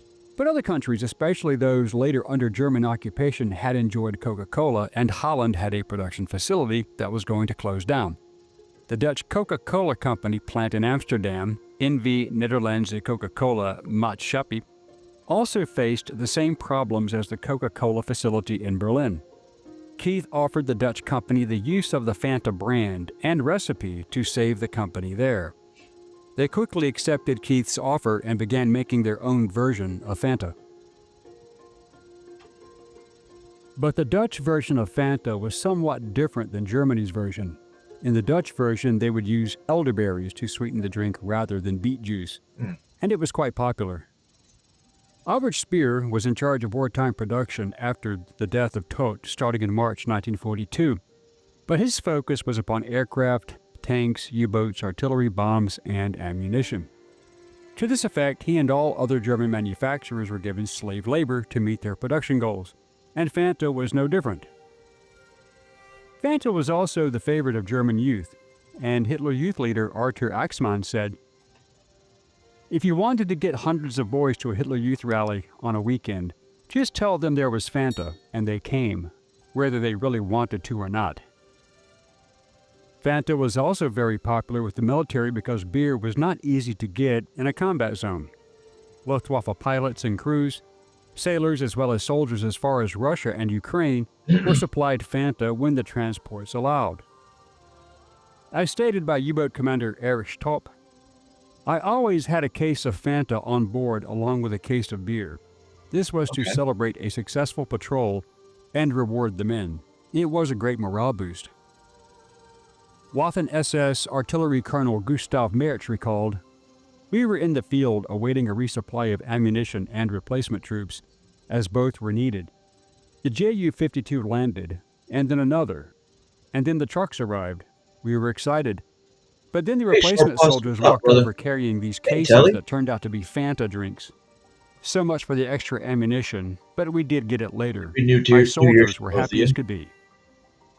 Hermann Goering was also a fan of the drink, and he wanted his Luftwaffe men to be regularly supplied, as stated by fighter ace and combat leader Colonel, later Lieutenant General Hannes Trautloft, when he was Commodore of JG-54. So the Germans make sure they stayed stocked up on Fanta. Americans, well, at least modern day, they made sure we stayed stocked up on Ribbits. You never ran out of Ribbits. I had a strict order that if we had alcohol such as beer or wine, that no pilot could drink any if they were to fly the next day.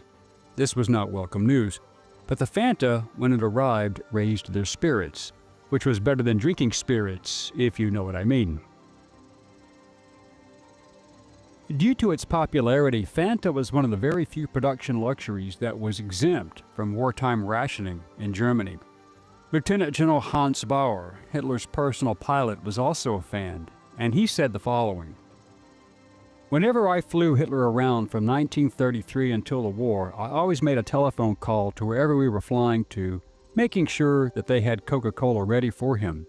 Later, when that was not available and he approved of Fanta, I carried a few bottles on my Ju-52 for him." Eva Braun later also kept a case for her use. In 1945, at the last stages of the war, Keith was ordered by a German general to rename the subsidiary, but he refused, and that general was killed in an air raid before any action was taken against Keith. By 1945, Germany had lost the war, and all through this time, Max Keith was still making Fanta. When the Americans entered Berlin, they found Keith in a nearly bombed-out Coca-Cola factory still making Fanta. The building had no roof. Unfortunately, the end of World War II meant the end of the production of the original Fanta.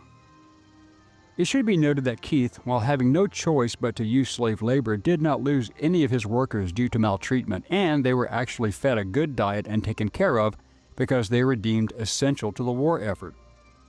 When interrogated by U.S. authorities, Keith said that he could have shut down the Coca-Cola plant and came home, meaning returning to America, but persevered and saved the company's German operations.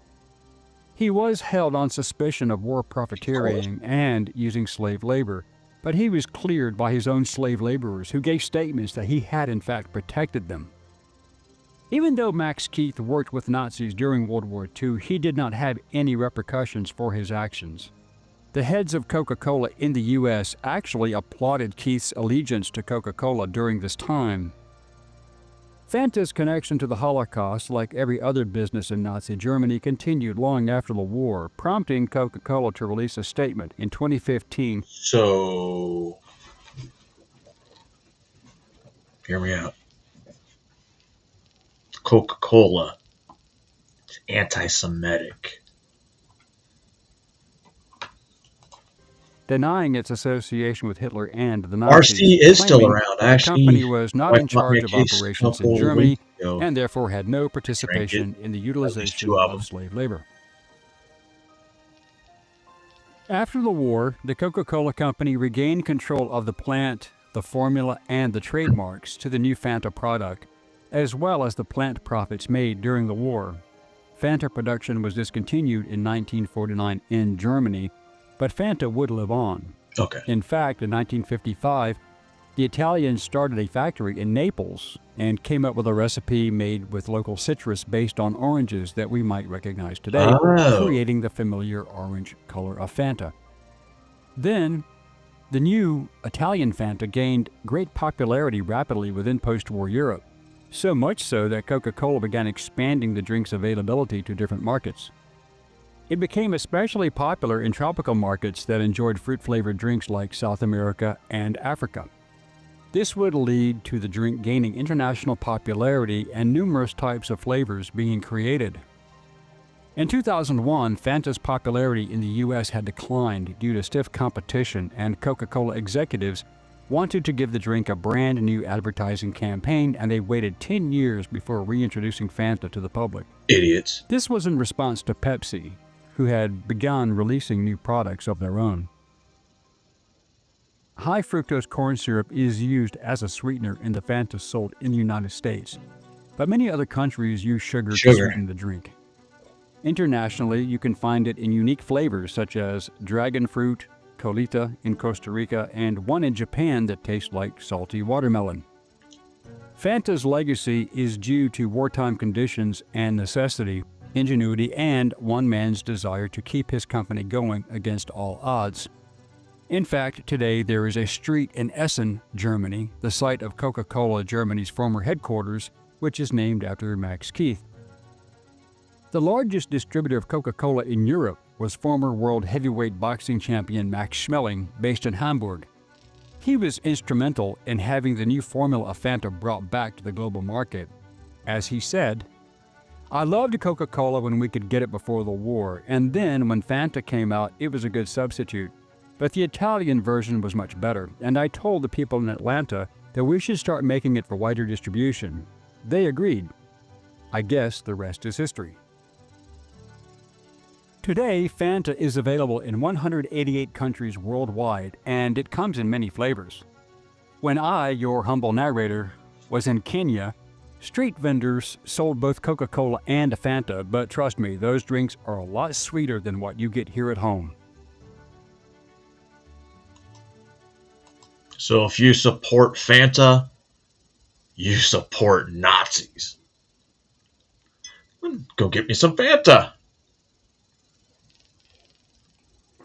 I don't support Nazis, though. It's an amazing little story that I did not know about. A little bit more modernized history, which was interesting if you ask me.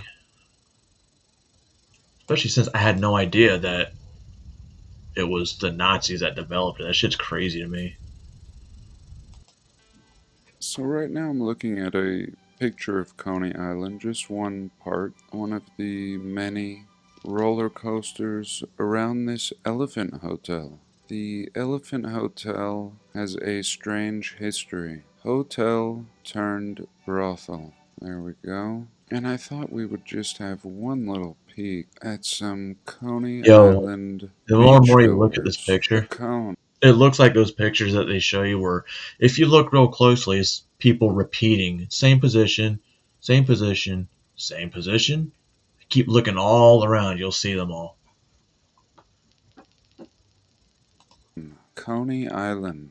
Cone be in reference to all these towers. What is the cone? In Peru, they found skulls. They're in museum in Lima. And these skulls are cone heads. Like a humanoid cone head. Like the movie, but a better skull than the movie. So I don't know, what was the cone? We're told of a hot dog that was invented here. The coney. I think it's just a hot dog. No, that's with just the way he chili, talks. Maybe cheese. I'm not sure. And here we go. Here is the big draw. The beach, always a popular destination. And years ago, we looked at photos like this. And if you like noticing actually how see the odd guy, the people you'd be like, there's no way that that's the guy, same guy talking. are. Maybe it's natural. And more importantly, no beach towels, no beach blankets, just laying around in the In the sand. Maybe that's fine. Surely somebody has a beach towel or something. There's like a few chairs back here. Really very few chairs. Very awkward. Why I sent it to you yesterday, last and night. this extravagance back Or this here. morning. A little I sent it glimpse to you. at old downtown Coney. I don't know. And just a strange scene down here. This man preparing for a run. And here's some people swimming. And again, this is where Jerry Seinfeld's Yeah, I sent it to you father last night. was adopted. He was in an incubator. Yes. How many of these people may have been in incubators, wearing matching swimsuits. And then we have like the chaperones in suits, kind of scattered amongst the orphans. Hey, how about we get out of here and get ourselves a coney? Alright, that sounds great. Is there anything else to eat? I don't really like conies. No, there's nothing but conies here. Alright. I'm going way out there tonight. I'm going as far as I can go. And that would be as far back as the Giants. And I think that before this gap in time, before this reset, or perhaps several resets ago, the Giants were a part of this puzzle. Sometimes warring with man, sometimes coexisting. In North America, most of this evidence is swept away by the Smithsonian and left out of any historical, modern, academic texts. And yet, this is a big clue. Just the fact that we have so many accounts of the giant, not only in North America, but all throughout the realm, is a good indicator that they are part of this missing gap. It could be that they were wiped out, or on the other end of the spectrum, they may quite possibly still be in control, operating in the shadows. I don't know, but I thought we would have a little look at what history has to say. I want to thank stolenhistory.org, and we're going to glean their website. It's a great website. It's a community-based project where they initially post and then people can add their contributions. So again, shout out to them. And here we're going to use this to look at some of the writings by this Josiah Leslie Porter, an Irish minister in the 1800s. And we're going to look at this city of Bashan, an ancient biblical name situated in modern-day Syria. Its western part today is known as the Golan Heights. Golan sounding very much like Goliath, as in the story of David and Goliath, the giant that he took out with a stone. And in biblical times, this area was called Bashan. Here we can see it on a map, and I think this Mount Hermon is a ski resort. Sometimes in Genesis, giants are referred to as the Rephaim. The Rephaim can be described as an ancient race of giants in Iron Age Israel. And of course in the Bible it's over and over with these stories of giants, warring with them, and what we can see is that they were thriving before biblical man comes along. What it seems like is there was a reset, and they're actually no longer thriving, similar to what we see with people today, or at least 100 years ago. Just picking up the pieces post-cataclysm. And it's like these giants have been thrust into a stone age. However, everything that we see predating this point is giant architecture. A great example is Baalbek, of course. Giant blockage, columns, archways, cornerstones, just beyond anything that a modern-sized human would conceive of building in such an early time period. But anyway, the book by this man, Josiah Leslie Porter, The Giant Cities of Bashan, Syria's Holy Places. So here we go. This is the unknown past. I mean, it's known, but it's not known. The Golan Heights are more known for wars today. And here we have a book, The Giant Cities of Bashan, Holy Places. So again, we've discussed that the Jews were sent to this city, some spies, after the Lord told them to waltz into the city. And they came back and said, we were as grasshoppers. And the Lord got upset with people for not having faith. And here even confirming, most of them died out in an early time period. Some remained, such as Goliath, Sipai, and Lami, just to name a few. This man says, I have traversed their streets. I have opened the doors of their houses. I have slept peacefully in their long deserted halls. One of these statues he sketched, and perhaps we'll look at that in a minute. I have more than once entered a deserted city in the evening, taken possession of a comfortable house, and spent the night in peace. Many of the houses in the ancient cities of Bashan are perfect, as if only finished yesterday. Again, very reminiscent of what we see in our recent past in the 1800s. Beautiful architectural feats that just don't make sense. But yet this man is in the 1850s. So he's astounded as if he's seeing ruins from biblical cities, and he's probably baffled, again because of this gap in time. And I think what this points out is that the Bible and this reset and everything is not thousands of years ago. Of course I don't know, but this man is experiencing exactly what we are now uncovering, and he's saying it back then. Now, this is similar to what I just shared recently in the 1850s in Utah. The Mormon Tabernacle is holding a meeting and they're discussing empty cities where at least half of the homes are vacant. Entire cities. And they're encouraging their members to move into them. And here, this man, Josias, an old priest, 1823 to 1889. Here's his book. Many of the houses in the ancient city are perfect, as if finished yesterday. The walls are sound, the roofs unbroken, the doors and even the window shutters are in place. And he's pleading, I am relating sober facts. I am simply telling what I have seen. No frills here. How can we account for the preservation of ordinary dwellings in a land of ruins? If one of our modern English cities were deserted for a millennium, there would scarcely be a fragment of a wall standing. So he has no one to talk to about this. If he pushes it any further, he's gonna end up in an asylum. But here it is. All he could do was write about it. And all I can do is read it. He is discovering exactly what we are in this community in the 1800s.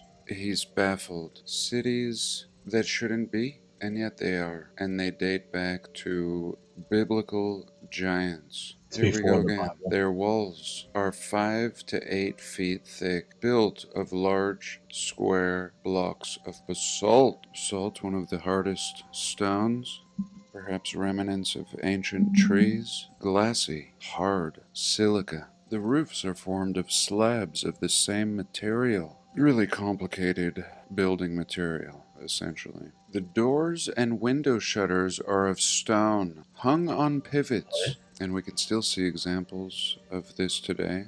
Some of these ancient cities have 200 to 500 houses still perfect, but not a man to dwell in them. Okay, so this is gold. I don't know why. Things are getting juicy.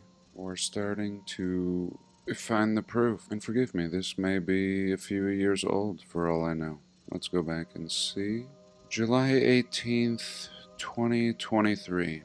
Okay, not too old, but sorry I'm late. An old book. And along with these 500 houses still in perfect condition without a man, I counted some 30 towns and villages dotting the surface of the vast plain. Many of them almost as perfect as when they were built. This reminds me of a video I made years ago on the abandoned cities throughout Europe, and they were selling homes for $1 just to get people to move there. Very, very similar. Over the years, we've experienced what seems like thousands of examples. And now this is just hammering it in. I mean, here we just have this old account now. So the old man would just jump right into our community and have a great YouTube channel. This priest. And most likely all this fell on deaf ears. But at least it's here. I'm sure the Smithsonian would like this book to disappear. Okay. Now, as if this guy wasn't awesome enough to document all this for us, he was an artist too. Here we go. Okay, so he said the walls were 5 to 8 feet thick. What does that remind you of? Star forts, cathedrals, everything great. Because he opens that holy door, it's to the door of a prison.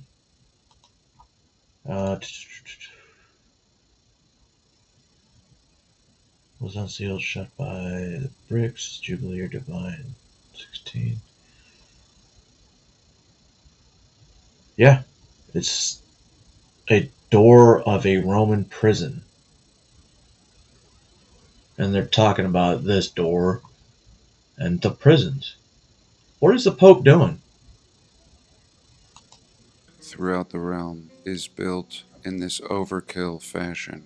Great pictures. Here's a temple in the abandoned city of giants. Totally Greco-Romanesque, superior stone blockage, the likes of Baalbek or the pyramids of Giza for that matter. Here again, a scene looking like it's gone through hundreds of years. I mean, this arch has been blocked up is what I'm saying. Just many stages of construction. Trees growing out of the walls. He did a great job. Moorish flares. Here again, looking like anything. What they would tell us is Roman, and yet he's capturing this in what is known historically as a city of giants in the Bible. Awesome. And again, the context, what we were reading above, and he's saying some of the houses are pristine. So here we go. I want to save one more little segment. Here we can see an example of one of those stone doors. 2 doors of stone on hinges, and really looking like a cooked out building. So awesome. Full stop. Okay. I feel so weird tonight. It is a full moon. Next, I want to go even further back than the giants, and I want to keep it biblical. I guess it's just the theme this week. This was inspired by a channel called Hangman 11 something. Anyway, shout out to him. Good man who specializes in ancient giant trees. And I struggle, and of course always try to say I don't know. And ultimately I believe in melted buildings and giant trees, and sometimes struggle to differentiate what I'm looking at. Today I want to show you 2 pictures of what I think are the remains of giant trees. And I want to read you this part. Sounds crazy, which it means it's probably true. A lot of these giant plateaus, I guess, that, you know, so random, and they have like a really flat surface on top. It looks like petrified trees of the old world and of the giants. Kind of like the redwoods. Part in Ezekiel chapter 31.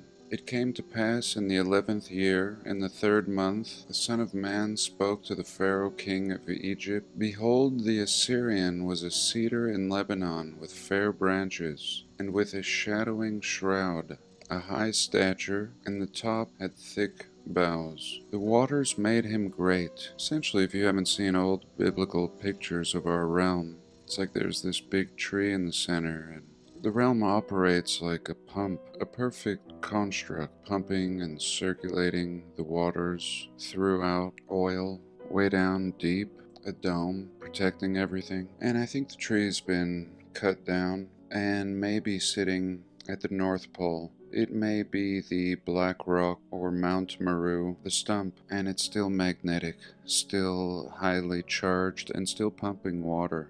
Even though the tree is gone, only its branches can be found scattered, perhaps a few at the Petrified Forest in Arizona. But anyway, the waters made him great, little rivers created at the roots. His height was exalted above all trees, and his boughs were multiplied. His branches became long, because of the multitude of waters when he shot forth. So this is like an old tree, an old early tree that sprouted at the beginning, had access to a lot of water. All fowls made their nest in the boughs, really sounding like the movie Avatar, The Great Tree. And I think this movie is depicting the end of an era, something similar to what happened in reality. And this tree was not like any other tree. The chestnut, nor any other tree in the garden of God, was like this tree, or as beautiful as this tree. It said all the trees envied this tree,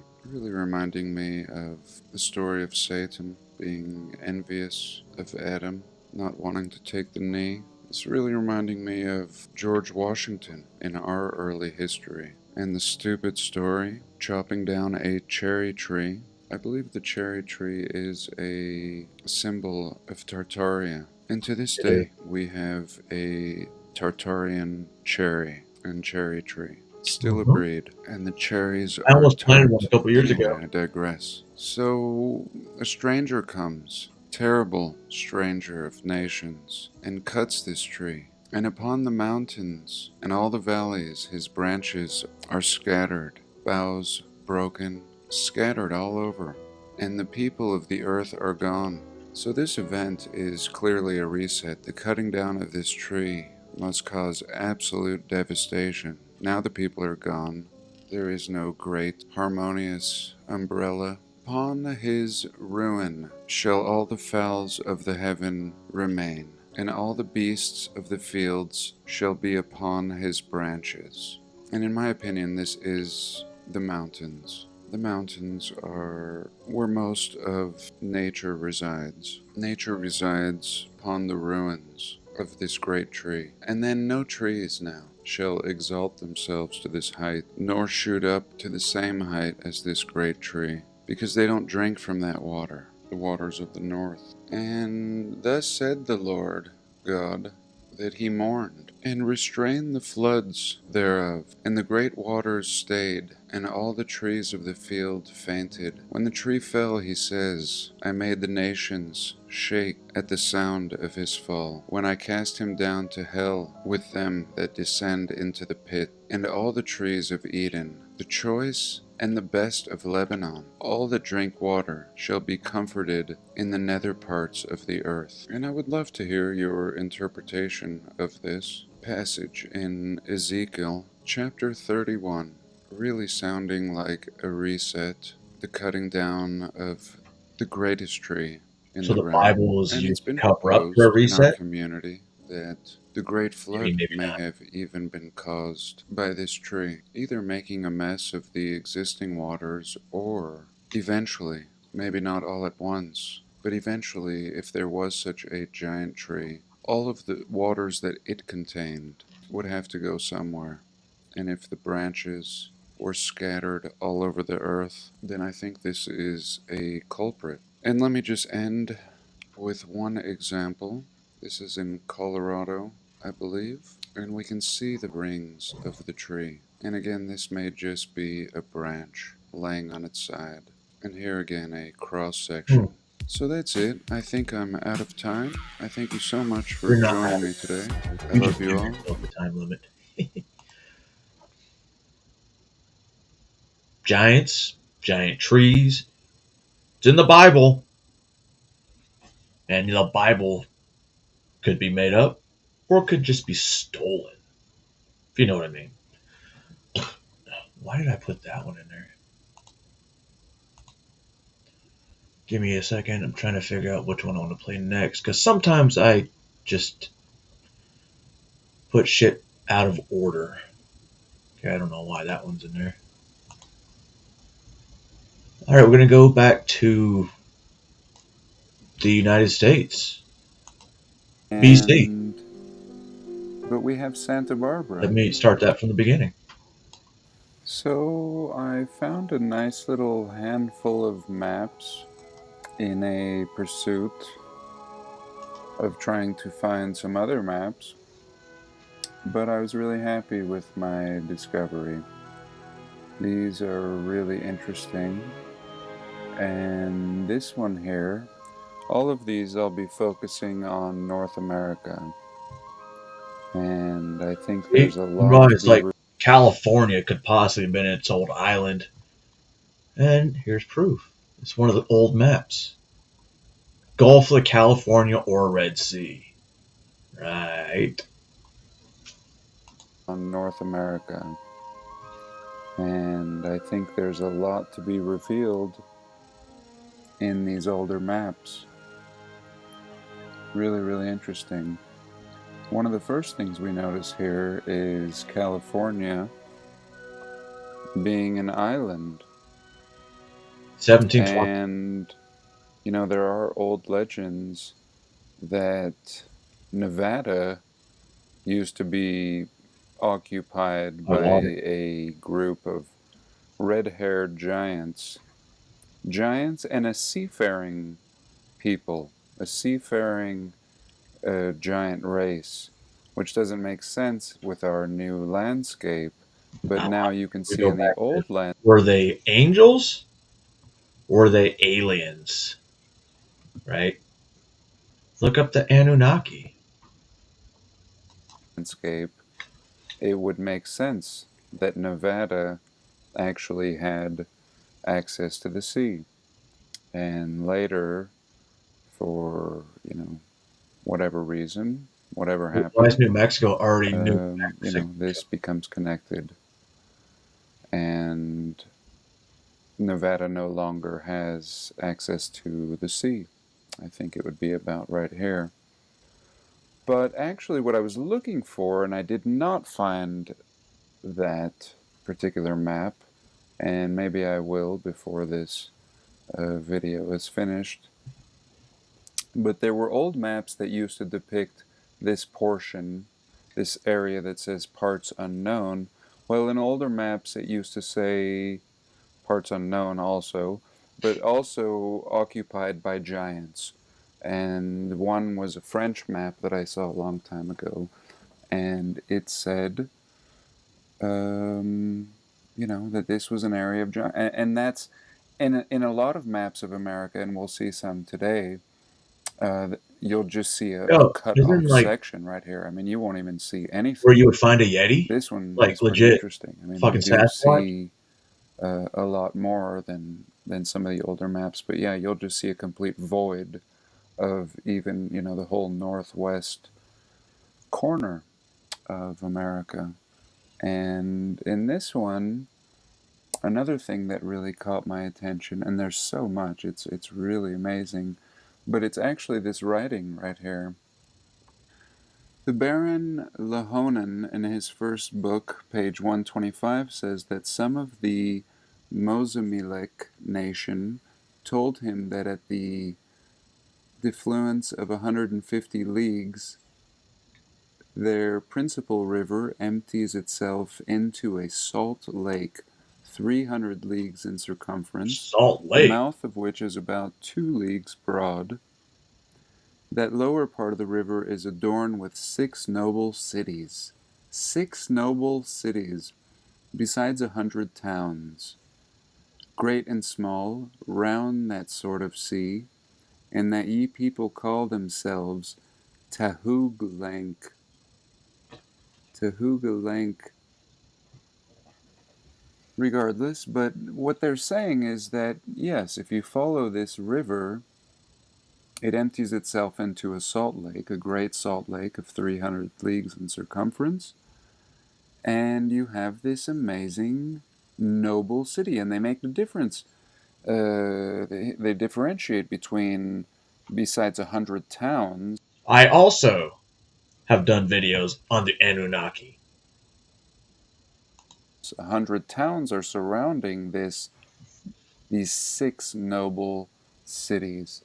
And yet now this makes sense, you know, because when we look at, especially if you've seen another video of mine where I do ancient America, and it's mostly Google Earthing, and I spend a portion of time in around the Salt Lake, and you can see remnants of ancient cities all over the place, all over, including some buildings like the Great Salt Palace, which somehow survived, and actually a lot of buildings survived in Salt Lake City, a lot of buildings that do not fit into the narrative. You know, the Mormon settlers arrived in Salt Lake City really in 1860, and by 1900s you have glorious buildings that have the aging of 200 years old at least, and really, really, really amazing. And now that we see this writing, how fascinating. The first time that I've seen a confirmation of 6 noble cities surrounding the Salt Lake and 100 towns. I mean, really amazing. Here we can see Illinois. Illinois is like Illinois. And this is obviously pre-America. I mean, America is New France here, the bulk of it. Over here we have New Scotland, Canada, Louisiana, New Mexico, and Mexico. The Sea of the British Empire. So this is great. You know, this is great because, you know, the older the better. And so Virginia. even in this old map, we have Illinois. So almost showing that Illinois has some very, very old foundations. So, you know, there's so much more, and I hate to jump on, but let us, you know, this is clearly old, and, you know, so old that, so here, again, as a point of reference, I always like to try to find the Colorado River. And here I'm going to say this is the Colorado.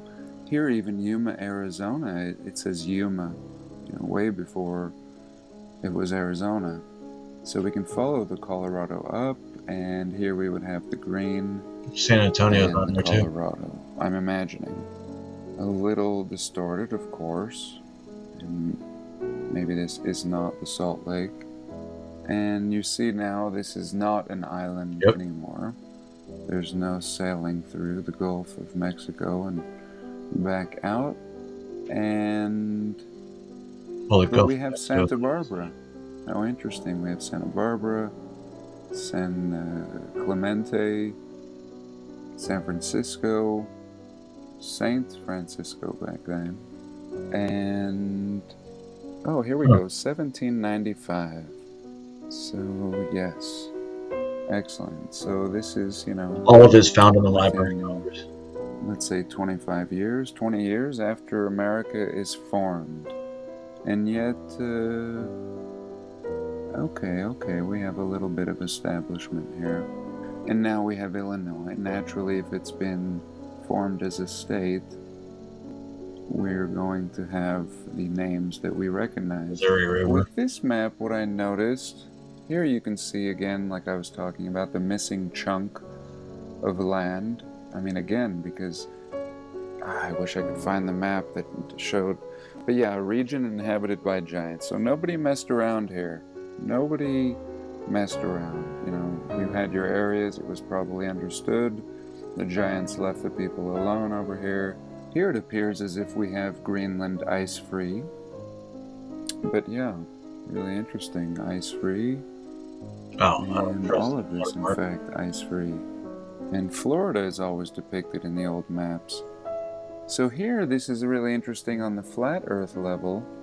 We don't call the oceans the Pacific and the Atlantic. We call it Mer du Nord, the ocean of the north. Mare Septentrionale, which is really interesting. So you get that a lot. This reminds me of the old people. Oftentimes up here in the North Pole, you see here Septentrio. So yeah, this seems to be. It does have the Septentrionale.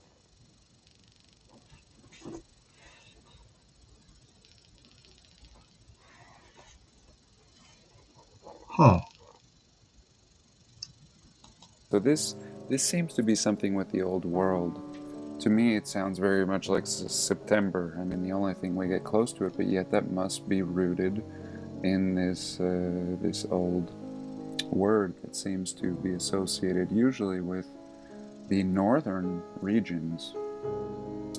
And Sud Carol, you see here, South Carolina is already, but yet they're written in French. This seems to be pre-America, still Canada or New France, and Florida is always Florida. Florida's always going way back to the oldest maps we can see. Florida is always Florida. So again, Mar del Sur. This is going to be not French, but I can tell this is the ocean of the south. And here we have Mar del Norte. Obviously, the ocean of the north. America Septentrional, and I'm sure there's a Nalis somewhere. Here we go, Nalis. So yes, America, it's almost like, you know, if Septentrionalis is up here typically, it's the northern region. So this is almost like southern Septentrionalis. Really interesting in that you have this area that is typically depicted in older maps as being inhabited by giants, and how, you know, the giants would have come from the north. It looks like we potentially can see Salt Lake here. Yep. Oh, and by the way, whenever we are talking about a salt lake or a salt crater, or to me, this is a weapon, you know, that creates the water to be salty. Just like Sodom and Gomorrah and the Dead Sea in Israel. You know, essentially, we do have a story that tells us it was hit by fire and brimstone, and we're left with a salty sea. And I think we see the same thing with Salt Lake.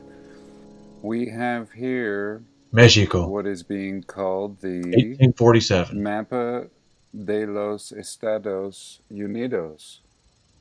So the United States, a map of the United States de Mexico. And what are you doing, fucker? What's going on here? You know, yeah. Let me make this bigger. What is going on here with a map of the United States of Mexico in 1847? And what are these? You know, what are these? Are these peaks? Really interesting. Let's move on. So, what I noticed about this one was the seeming missingness of the Great Lakes. Yeah, or and here's Chicago. Septentrio. And this, I believe, is that lake that we see way at the top of the... We usually see that way at the top here. So here we go. But regardless, yes, I don't see the Great Lakes, as if they haven't been formed. And here we go. Now here is Shilaga. Shilaga, which I think, you know, Chicago gets its name from. Yep. But again, we don't have the lake yet. And one of my commenters, he had beautiful...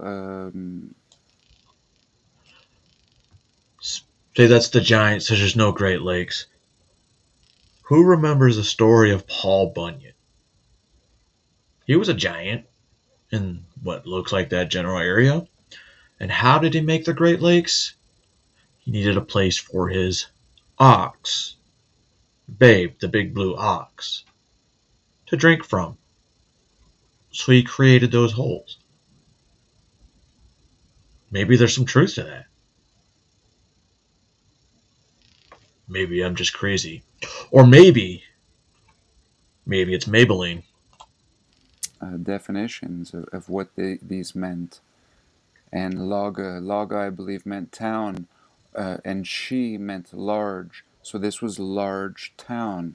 And right here, depicting this one. So here's a lot of smaller towns, but this was large town. So Chicago and Shilaga, and we'll see a lot of other pronunciations of it, but always depicting, I believe, the same place, was this town. So look at all of these towns.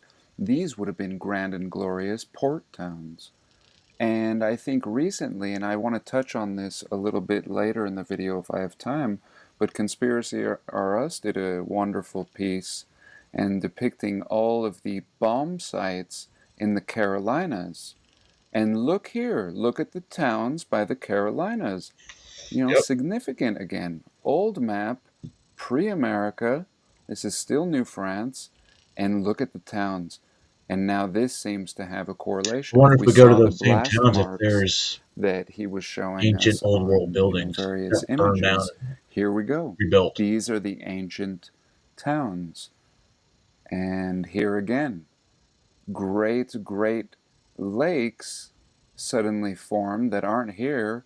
Well, Great Lakes. Here's one Great Lake right Isn't there here. a Great Lake that supposedly has a sunken Probably wiped out all city? of these in one shot. And Chicago seems to have just serious antiquitech and ancient architecture and layouts of the rivers and the waterfronts, and clearly to me older, just like we've been showing in you know, a lot of these videos, and a lot of creators have been showing. Chicago is no exception, and I've been wanting to just get a whole bunch of pictures depicting Chicago alone. But here again, we do see I would totally go back to Chicago, cities but without the Great Lakes. Can't carry there. And you know, a lot of Chicago was preserved. but yet clearly a lot wasn't. And even here, this Hotchella, we see that a lot. So Hotchella, Hotchgelaga. So again, Laga, town. Shilaga, town. Now, whose language is this? I don't know. I don't know. So that's going to be like a large mountain, maybe. You know, really interesting, and so much. And again, look at the towns. Look at Mexico. I mean, look at all those. Look how inhabited Mexico is. I mean, you know, it's as if you know, Almost perhaps like some of it these was pyramids even Atlantis and shit. perhaps they were still going on in Chihuahua, and you know, you have pyramids here. And yes, were these such old ruins, or was a lot of these ruins still being occupied? Places where we now see ruins, and places that are very remote in some cases, well, they certainly weren't ruins Darien Gap. in these pictures. I mean, we can go clear down to South America, in Peru, and look at this. I mean, look at the population in Peru, in kind of the remote areas. So absolutely fascinating. And now where we see great deserts. I wonder. Great Oh, deserts. And deserts. same thing up here. This one is really interesting. So you got again, California as showing an the island missing again. piece, America. And look how it's really just showing wild animals, and maybe just depicting the wild, but really I think depicting the mystery, because they have no idea. Now here we do see the Great Lake, if I'm seeing that correctly, and it looks like a complete reorientation of what we were seeing in earlier maps. I don't know if that's a California Great Lake. appears to be an island again, but maybe they just didn't know, again, because the ancient race occupied this northern west region, and really you probably weren't able to even explore up here. Now this map says around So Lewis and Clark 1600. didn't It find any actually said giants? around 1600, as if there's no actual knowledge of this date. And this one seems really old. I Stuck. mean, we have what looks like Greenland being called Meta Incognita. Really interesting. Maybe this is a little portion of Iceland, I don't know. Arcticus. So we are seeing a complete connection here with the North Polar region. But what caught my eye about this map, although there are tons of anomalous Is that a things, mermaid? is this kind of railroad track right here. And this is as much as I can zoom in, but this railroad track right here, really interesting. Of course, everything is laid out completely different now, but what I noticed is the orientation of the Great Lakes, What did New Belgium or come maybe the from? lack of their greatness. This appears, you know, with its right angles, almost artificial, and especially this train tracky looking. Almost artificial? Almost like the shape of an axe? Hmm? Look at it. Look at it. Thing here. I don't know. What kind of tech is this? What is this? And we really see a build out of civilization along the coast in this old map. And Whoa. I have seen a ton, you know, of star forts along here. I mean, this is like Starfort Central. Nashville's got one. And this is artificial coastline central. I mean, we have a reshaping of the coastline. And I think, you know, that may be what we're seeing here. And so, yeah, the coastline to me seems very artificial. Very, very artificial. And, That one you is. know, you can see here. Now, of course, Google is playing tricks here again. And we're not getting a full, clear image. I think that what we can see is similar to what I was talking about earlier, and perhaps the star fortiness. If you look carefully, this whole, you know, it's as if all of this was Star 40, you know, and it's been rounded off. The corners and the definition And most of them are on the has East been Coast. rounded off to where it's almost not apparent, but you can make it out, I think. But I think what we have is artificial patterns here, and also artificial sandbars. Now these sandbars, they absolutely seem artificial to me. And, you know, the feat of engineering and the amount of money, and I don't know, who allocated funds to build a sandbar along the entire coast of the United States, and a beautiful sandbar with port entryways, and I never heard about the great sandbar creations. And even this tunnel, look how interesting this tunnel. I mean, who, you know, it was so important to make a tunnel across. This is again a feat of absolute engineering. I want to end with these two little things here. As I was preparing to look at the coast, I couldn't help but notice these tracks. These tracks. Yeah, I always thought to look at those same things. These tracks led me, you know, pretty much led me on a small quest, and I followed them. And they almost look like the tracks in Peru in my last video that we see along the mountainside, you know, enormous tracks. And it should be worth noting that this is blurred out. This is blurred out. Yeah, there's actually a lot of pyramid top places in the middle of like the ocean where you want to zoom in and it's blurred out. No, I'm not saying it's just out of focus. No, like it's just blurred out.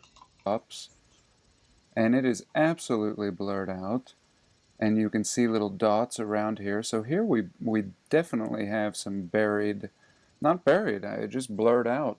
We definitely see traces of civilization along with almost these like tracks. A star fort. And now I'm just going to jump over here and follow the tracks a little bit more, which I couldn't help but doing. They run all over the place, and this is just really, really interesting. I mean, look at this one, zigzagging. I mean, there is no chance that this is natural. And here I followed the track to this beautiful island, you know, and I said, what is this island? Hey, Dominique. The tracks all intersect. Hope you're having here. a good work day. And, well, it turns out that this well, is he's pretty much been here since Bermuda. the beginning. It looks like a mountaintop poking up, you know, in times of old. This was clearly a mountain, and this was and now we can see maybe all roads, you know, led to here, and this was a center, and maybe this was Atlantis, and this is you know, with the rising of the ocean, this gets mostly buried. And what do we have here? I mean, this would just be a study. Again, what will Google really let us see? But right away we can see, you know. Yep. I don't know. And I'm just going to finish up with this is a triangle. You know, all these tracks lead to this triangle. And, you know, I don't know. Maybe people knew this, and but I didn't. And sure enough, there is a triangle in Bermuda. Relax, John. And here it is, you know, surrounded by ancient... Don't blow load in your pants, John. Just, I don't know. You look at all these old maps, and you're like, well, that's not what I was told. Wait. So Shalaga, that's just a Native American name, right? Right. California was an island. Said that before. And the red-haired giants inhabited California. That's why you have those big trees. He didn't bring that part up. But anyway, we're continuing on. We're talking about amnesia. Amnesia's not very fun. I had a jump one time when I was a young dumbass. And I was drinking till 3 in the morning. Had to be at the fucking hangar at 5:30 to get ready to jump at 7. Well, yeah, I made it. I remember putting on my parachute, and then I woke up like 2 days later, like literally 2 days later. But I was a zombie for 2 days. So it's cool. One of my first major concussions, and nobody treated it. Technologies or lost oral traditions, things like this. So I just wanted to point some things out, show some repeating patterns, and touch on a few different sites. So let's get started by talking about Melbourne, Australia once again, because back in 2017 there was the discovery of the buried blocks phenomenon associated with Melbourne, and ever since 2017 they've been finding more and more of these buried blocks. And the story once again is that City Council ordered the street levels to be raised approximately 2 meters, so a little over 6 feet, but everybody forgot about it until 2017. Well, another buried block was found in 2022, and I think it's Bennett's Lane, but there's a really interesting quote from the lead archaeologist on the site, and he's talking about this site specifically, but he says, from what we can tell, the raising of the streets, the filling occurred in 1855 for this particular site. 1855? We just collectively forgot about it. So, wait. So, you mean to tell me all this shit was going wrong, this whole reset was going wrong at the same time? Essentially, 1850 to 1900. Shit's crazy, guys. It's even in Australia. People who should know, archaeologists, historians, nobody remembers. So my speculation is that there was an event much further back in our past. I don't think any of this happened in the 1800s. But again, that's just my opinion. And before we leave Melbourne, I just wanted to point out this hotel, which was demolished, I think, in 2013 or 14, called the Stork Hotel. And it's a 2-story structure, but there's actually a cellar, which at one point was the original ground level. What's interesting about all that, which I'm going to get to, but before I do, I just want to mention the narrative says this hotel was erected in 1855, but I think they just found it like this, to be honest. And the reason why I think that is because I came across this Gazette from 1859, so just 4 years after this hotel supposedly was constructed, and they're showing this hotel, the Stork Family and Commercial Hotel. They're showing it as 2 stories, and there's no mention of the streets being raised. So I think they found this structure like this, and they were just unaware that there was an event which raised the ground level, the grade. Now, moving on to our next location, I want to touch upon New Orleans once again, because in my previous video, I touched upon these symbols that can be found scattered throughout New Orleans in the ironwork, the wrought iron, the cast iron that can be found throughout New Orleans. There are these symbols that are referred to as Adinkra symbols. Now, we're told they come out of West Africa, but I don't necessarily believe that narrative. But the oral history of these symbols from the original craftsmen seems to have been lost in time, primarily in the 1800s. And what I thought was also interesting upon further research is that just these symbols as a whole, the symbols themselves were rediscovered in the 1800s, in the 19th century. And we're being told they serve as codes, communicating warnings and meanings of proverbs to recipients.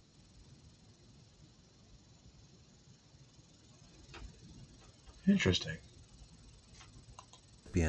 So just the symbols themselves were even rediscovered in the 1800s, let alone the oral histories. So just really, really interesting. And I think that there's a lot more going on with these symbols. But if you look at a lot of the old steel shit, I don't know if some of us are older, and we'd have our parents or you guys, the fences that would be metal, like steel, they would have these little patterns in them.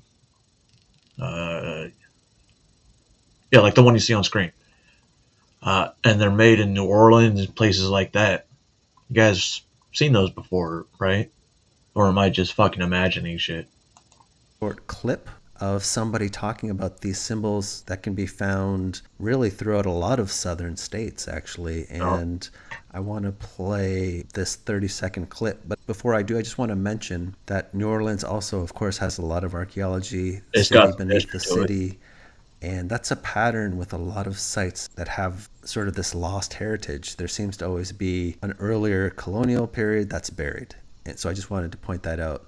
So now let me play this short clip. You know, we grew up as kids Yes. seeing this in a lot of the ironworks around Savannah, a lot of the ironworks around Charleston, South Carolina.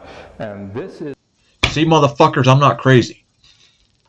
an Ndinkra symbol. This is an Ndinkra symbol. This is an Ndinkra symbol. Matter of fact, every one of these are Ndinkra symbols. But being around this as a little boy, or people just seeing things like that, we never knew what the meanings were. We never knew that it was even an Ndinkra symbol. Okay, I hope you found that interesting. I liked how growing up he wasn't aware of what these symbols were. What Neither their did I. meaning I knew there was something to them. I And should he mentions several different locations as far as where this ironwork with these symbols can be found. He mentioned Savannah, and he also mentioned Charleston. And I did a little more digging into the ironwork of Charleston in the 1800s as well. And once again, when you start looking into the craftsmen, the individuals who crafted this built environment, however, are an underrepresented part of the city's story. So there's a ton of beautiful wrought iron, cast iron, but there's this murky history, and a lot of it stems from the 1800s. So I kind of wanted to just point that out. And once again, Charleston, right, it's got this historical aspect to it, but it also has an earlier Appreciate it, colonial Showbus. period that is now buried. And it was once a walled city, we're told anyway, but you can find portions of some of these fortifications and walls significantly buried. I think this portion of this wall is like 8.5 feet. But again, it's this buried component, and I think this could be the result of a major event as opposed to the various narratives we're given. And just one more point about Charleston, a lot of historic structures, including the old jail. I wanted to just to point out that a lot of structures Looks kinda in the burned. 1800s, as far as what we're told, a lot of them were using a type of cement referred to as natural cement. And this is just saying Charleston, the city jail, natural cement over brick masonry. But this natural cement was widely used throughout the United States in the 1800s, but people forgot it even existed. But you said it was over Historical brick. restoration experts, people So doing if that white restoration cement was on put over red or brick, like he just said, they remodeled the building, guys. They remodeled it. on these coastal fortifications, and people were trying to restore this fort using Portland cement, a different type of cement. People didn't even know this natural cement was being used. They didn't even know it existed actually until like the 2000s. So I just wanted to point that out, just something else, a lost technology from the 1800s. And similar thing happened in Europe. This natural cement was being used for all these structures, the facades, these cast elements, and they had to carry out a couple of projects in 2008 and 2010, I think, to recreate the cement. So interesting heritage. Now, this last topic I want to touch on are these cannons that have been intentionally buried, because I think there's something interesting we can talk about with respect to them. So just to get started, Britain has a lot of these cannons partially buried. Usually about 2/3 of the cannon is buried, and sometimes they can serve as mooring posts and traffic bollards. So this is just some examples in London, I believe. But in Canada, there's really only one place that I can think of that has these buried cannons, and that's Halifax on the east coast of Canada. And there are, I think, about 6 that can still be seen in various locations. And this is one here on Barrington Street, I believe. And this is just a zoomed in image of this cannon here. And there's an actual location called the Historic Properties in Halifax once again. And you have this partially buried cannon. Dude, so I think they guessed tell what us a lot of these cannons were buried in like late 1790s. Ever. But what's interesting to me about these is that these were intentionally buried. So the raising of the streets, actually, in this case, I do believe, because there is intention behind this. But when did that actually happen? And I'm going somewhere with this, but this is just another cannon, which is across the harbor and in Dartmouth. Now, where things get interesting is that this is an overhead of kind of the downtown area of Halifax, and there's one of these forts referred to as the Citadel. But not far from that, there is one of these armories, and the dating of it is, I think, 1898 or something in the late 1890s. And this armory, a lot of these armories look like castles, but they found something very interesting during renovations in 2011, and they found these massive cannons. I think they found 4 of these cannons. Now they're saying they weigh 12 tons, but I've heard estimates from like 12 to 15 tons, and they were just buried right next to this armory. And I have a clip that's like minute 30, something like that, a little over a minute, and everybody was caught off guard by it. Nobody knew they were there. And after the clip, we're gonna talk about it because I think there's more going on. So let me play this clip. The Halifax Armory has stood as a landmark in the city for 112 years, but no one suspected what was hidden underneath. I've been working in archaeology for 35 years, and first cannons, and not just one, but we end up with 4 in the excavation. Workers made the discovery about 2 weeks ago during extensive renovations. 4 huge guns buried next to the building's foundation. Those aren't guns. In the 1860s, these guns were state-of-the-art military technology, but by the time the armory was being built in the late 1890s, they were obsolete. The guns weigh a whopping 15 tons apiece, which might explain why they were lowered into the foundation pit. Passers-by like seeing the muddy military relics back in the light of day. I think it's fantastic that they found. Got to be a stamp on it somewhere. I wonder what else is buried around here. The Department of National Defense is wondering too. As things go, whatever discoveries come up, they come up and we deal with. These 4 specimens are heading to storage while the military decides where to put them for the next 100 years.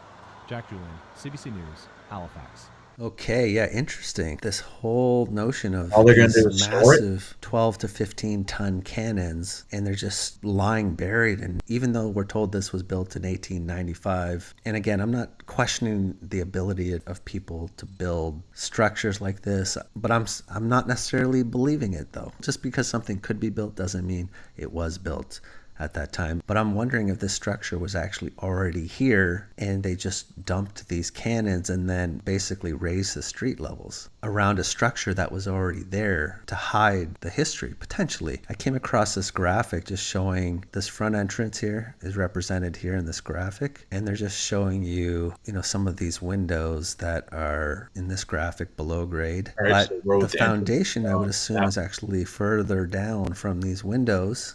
And I'm going somewhere with this, but I took a snapshot of the video when they were excavating these cannons. And I should mention that this is roughly the area where these cannons were found. So it's somewhere down here. These cannons, again, 12 to 15 tons were dumped here. They seem to be very close to where the bottom of this window is. So the foundation is further down. That's my assumption. Anyway, it seems like the foundation doesn't start till further down, and these cannons seem to be pretty much at the level of the bottom part of these windows. So I guess I'm just wondering if this structure is a bit older than they're saying. They were disposing of these cannons and actually just buried them and just raised the street levels around this structure, actually, in an attempt to sort of hide these cannons, maybe, And I should mention that Halifax is full of these tunnels, and there is this early colonial period that's buried as well. During a project here at Cogswell Interchange, they found all these buried aspects that they're chalking up to buried British history. But it's this early colonial period that's buried. And then you have these more historic sites, and that pattern is continued. So I just wanted to mention that and thought it was really interesting. And some of these cannons are associated with these ironclads, these warships that were more popular during like the Civil War period. interesting, this whole aspect of these cannons and the raising of the street levels, potentially to a structure that was already there, maybe. So I just wanted to point that out. So I think that's about all I got for you today. I just wanted to touch on these few sites. They're still kind of point out some patterns. So what I they want to do, they stuff the cannons, I guess. Because I totally thought that they were opening up from the back. Maybe that's the newer ones. I don't know.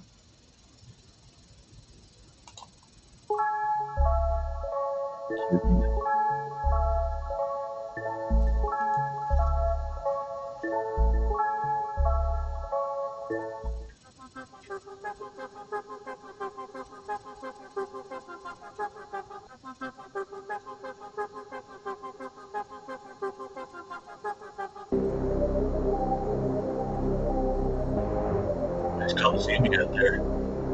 It's ashamed if it fell. Nice gateway you got there.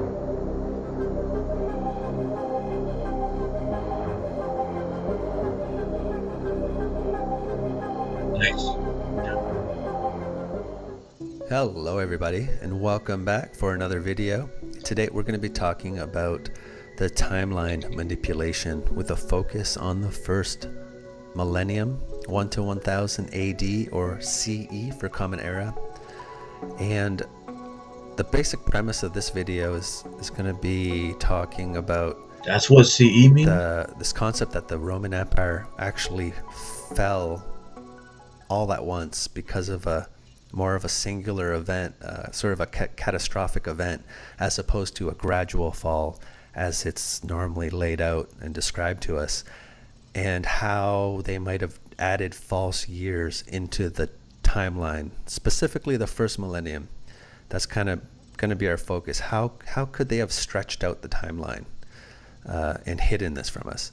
So that's what we're going to talk about. I'm also going to be introducing the work of somebody I came across recently that was introduced to me, and I think it's just, I'm excited to share it with you guys. But first, let me just talk about the reason why do I think the Roman Empire fell suddenly as opposed to gradually. And a lot of it comes by looking at the ruins. The Roman Empire. Now, initially, a lot of this, it All makes right. sense. They give. We're going to jump from the history of, it's trying to be hidden, to a guy that's actually exploring an old abandoned location from the 1880s, I believe. It's a prison. And today's 1851, so it's a lot earlier than I thought. So we're going to watch them walk through. It's going to be a quick video, so, and then after that we're going to end it on, stupid people. Stupid is as stupid does. Last street interview for the year. Alright, so we are finally inside. Man, has it been a mission to get in here to do a video. Last time I was in here was over 5 years ago, back in 2018. And it's always a tough one to get into. I've been wanting to come back, reshoot my photos, and shoot a video here. Tried it 5 times in the past 5 years and could not get in. You see this big ladder? This ladder used to be the way in. It was up against the wall. You'd have to climb down like the 20-foot wall, 25, 30-foot wall. Like breaking out. And the police caught on to people getting in this way.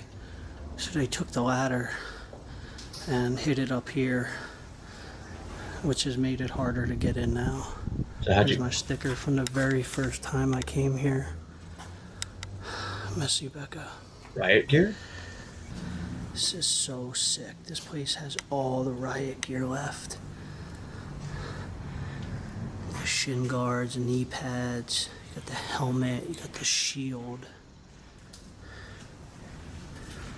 So it was 1851. You think it was originally meant to be an actual asylum to facilitate the reset? Yeah. Obviously a lot of explorers like to take that stuff, so a lot of it's probably been stolen, but Here's what the cells look like. The ones downstairs still have some bunks in them. They got like toilet. Inmate pictures on the walls and stuff. Some of the cells are pretty cool down there. I think all the ones up here are pretty much emptied out. Yeah.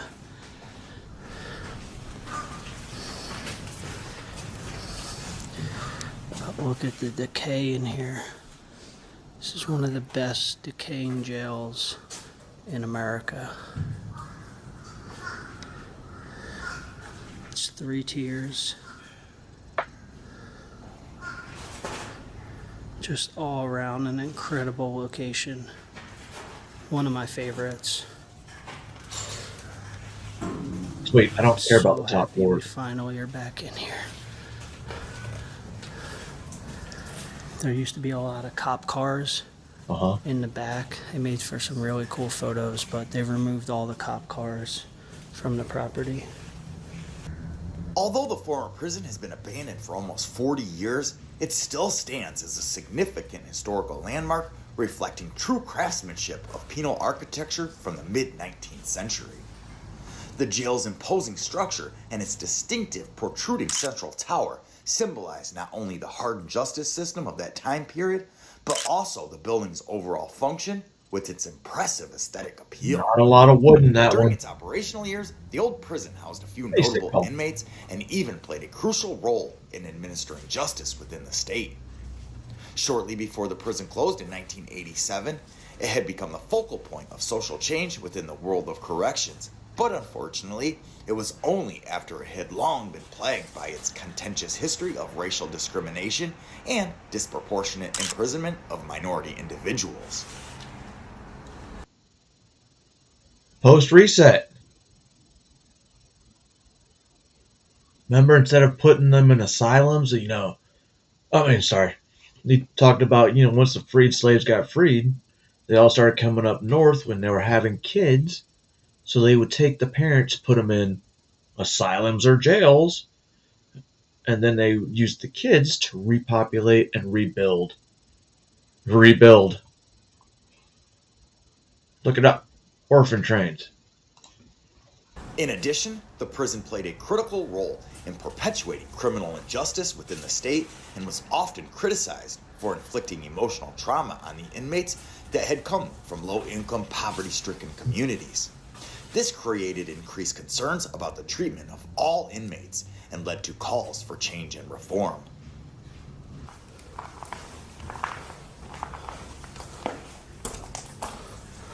So this part's starting to collapse. Look, the way you used to enter covenant with cement was through a window up here, but I heard the room collapse since. And the cement. That's why you can't go the way that you used to go. If you look at it. So you can see that table starting to collapse into the floor. I'm not going to go in there, but all the way down there to the right, that door to the right, the whole floor collapsed in there, I heard. And you used to come through that window. You used to have to walk the wall in between the barbed wire. It was pretty sketchy. My boy Tasm got pretty cut up when he did it back in 2018. And then he was able to open a door for us. Check out the old basket weave doors. It's my favorite kind of prison door to photograph. But they're not, they open like inside the door frame, so it's kind of hard to get a photo of them here. The mistreatment of the inmates had gotten so out of hand that officials were finally forced to close the aging prison for good, highlighting the evolution of societal attitudes toward justice, crime, rehabilitation, and of course, discrimination. The closure also reflected shifts in public attitudes toward crime and punishment, mainly as many community leaders called for societal equality when it came to housing prisoners in any lockup facility. Did they show the outside or did I miss at it? any time.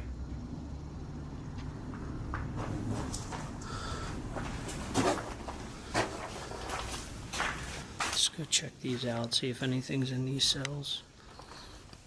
I don't think so, but it's worth checking before I move on.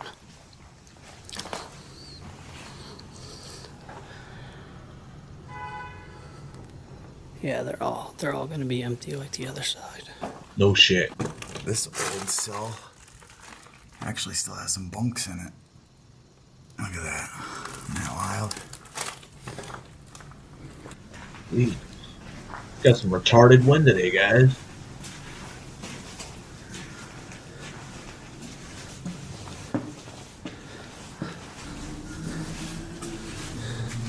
You can see where it built on top of the old stuff. They cut out all the railings.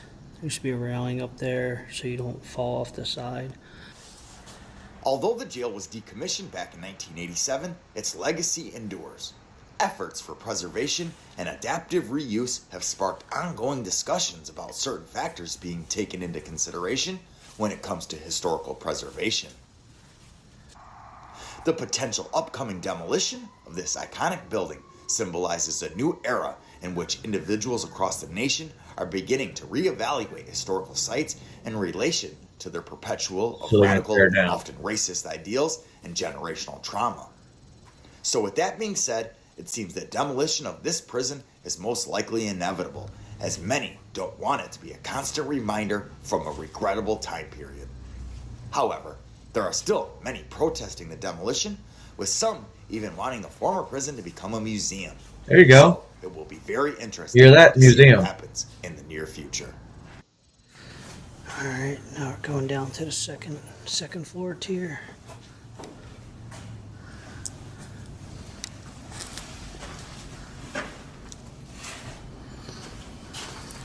So I think this whole floor has all the bunks removed as well. It's just the first floor that has them. Yep.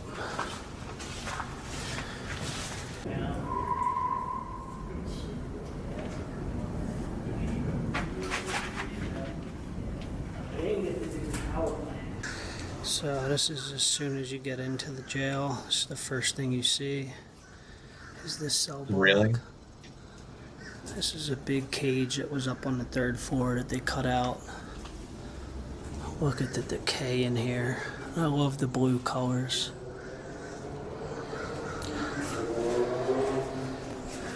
Wait, there's a door. You need a ladder. This is all the old electrical panels. Pull the copper out. That would open up this main cell door right here.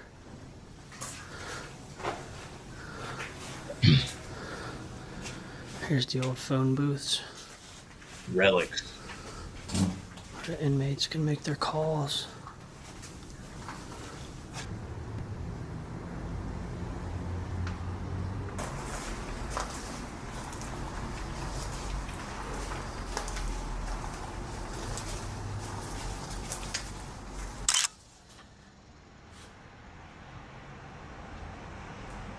Alright, so this is the first floor cell blocks. And these are the ones that have a bunch of stuff from the prisoners still on the doors, which is cool to look at. Alright. Look how old this stuff is.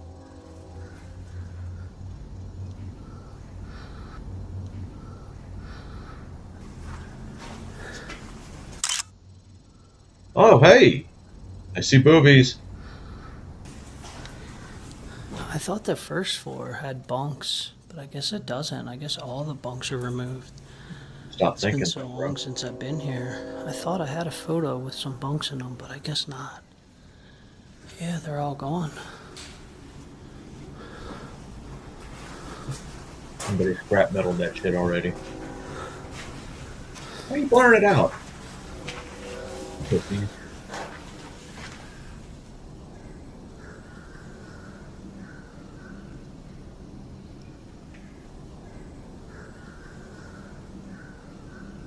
Oh.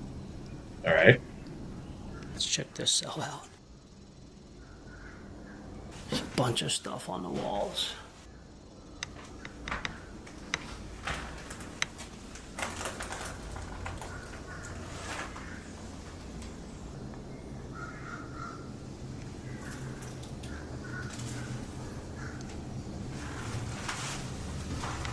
This dude was a freak. I know, right? Look at His whole wall is covered in porn. Jerking off to porn and cars. What a freak this guy was. I'm gonna have to blur everything on this wall. Freak. At least he's jerking off and not getting cornhole in someone.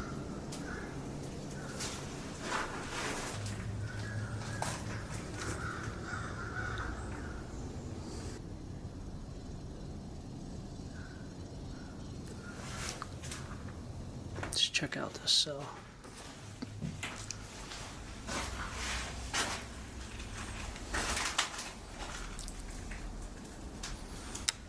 Up, up. Sign of peace.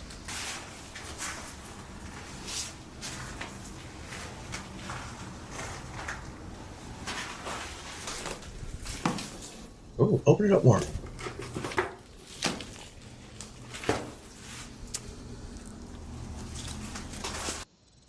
This cell has a bunch of old bikes in it. Probably like confiscated, stolen bikes. Back from the late 80s, probably.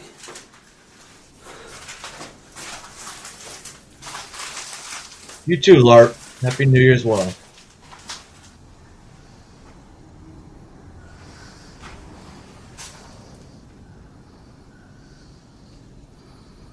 There's some stuff on the wall in here, but a lot of it's already fell. Oh, this is cool. JB 86. Look at this door. This door is loaded.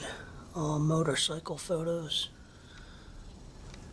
Motorcycles and naked girls. What are you gonna do if you go to a cell and it's a bunch of naked Holy guys? crap, look at this cell. Typewriter. Nope, not Matrix. Wow, this one is loaded.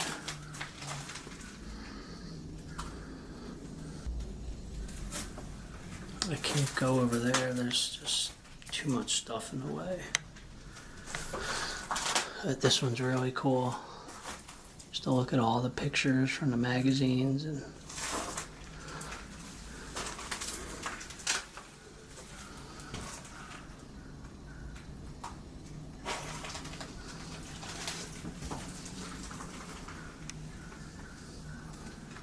this is probably one of the cooler cells. Some handcuffs there. A couple more right here.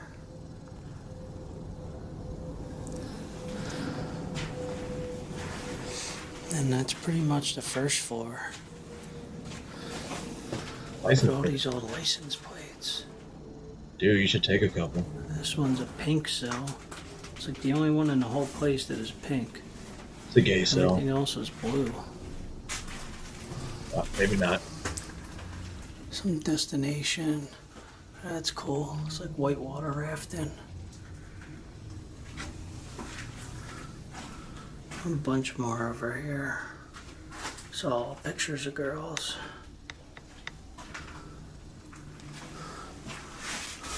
It's a nice photo of the Brooklyn Bridge.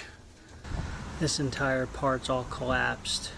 Yeah, it's Which wood. sucks because it was one of the coolest rooms here. Right below me on the second floor was the bomb unit. And man, did it have some cool stuff in there. Here's the door to the bomb unit. A grenade. Look at this. Police baton. Beat the shit out of someone with this. Bet you won't. Look at all this collapsed. You got like pepper fog. Yeah, canisters. These are tear gas. Aluminum high pressure gas. Paintball. Shotgun shells.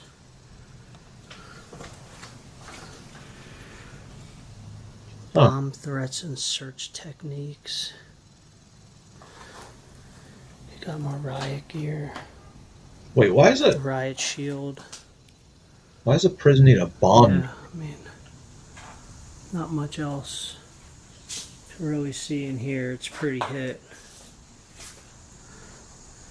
It used to be really cool, but everything collapsed. Yep, now turn right. This place is done for. I'm Turn right, surprised if the motherfucker. rest of it starts to collapse pretty soon. Oh yeah, here was the bomb unit room. There we go. So that Hey. That door, the bomb unit door, used to be right here. And this was the bomb unit room, which I only took like one photo of before. These shelves used to be full. These were full of all riot gear, tear gas. I mean, everything used to be in here. 1.4 is normally ammo. Old police lights. Lights that used to be on police cars back in like the 80s probably. And that's it. That's all you can really see of the collapsed part. Kind of see like far back there is where all the lockers were. But yeah, it's done for.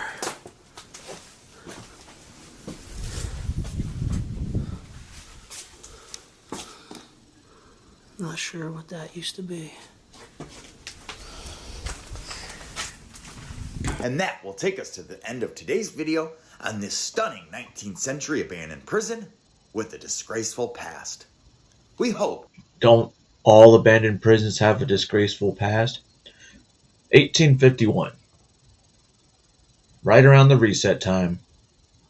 And it was notoriously for housing black and minorities.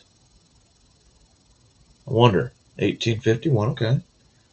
Freed slaves coming up north with their families. Boom! You're under arrest. We're going to take your kids. We're going to incarcerate you and say you're crazy. Speaking of crazy people, now we're going to look for crazy people.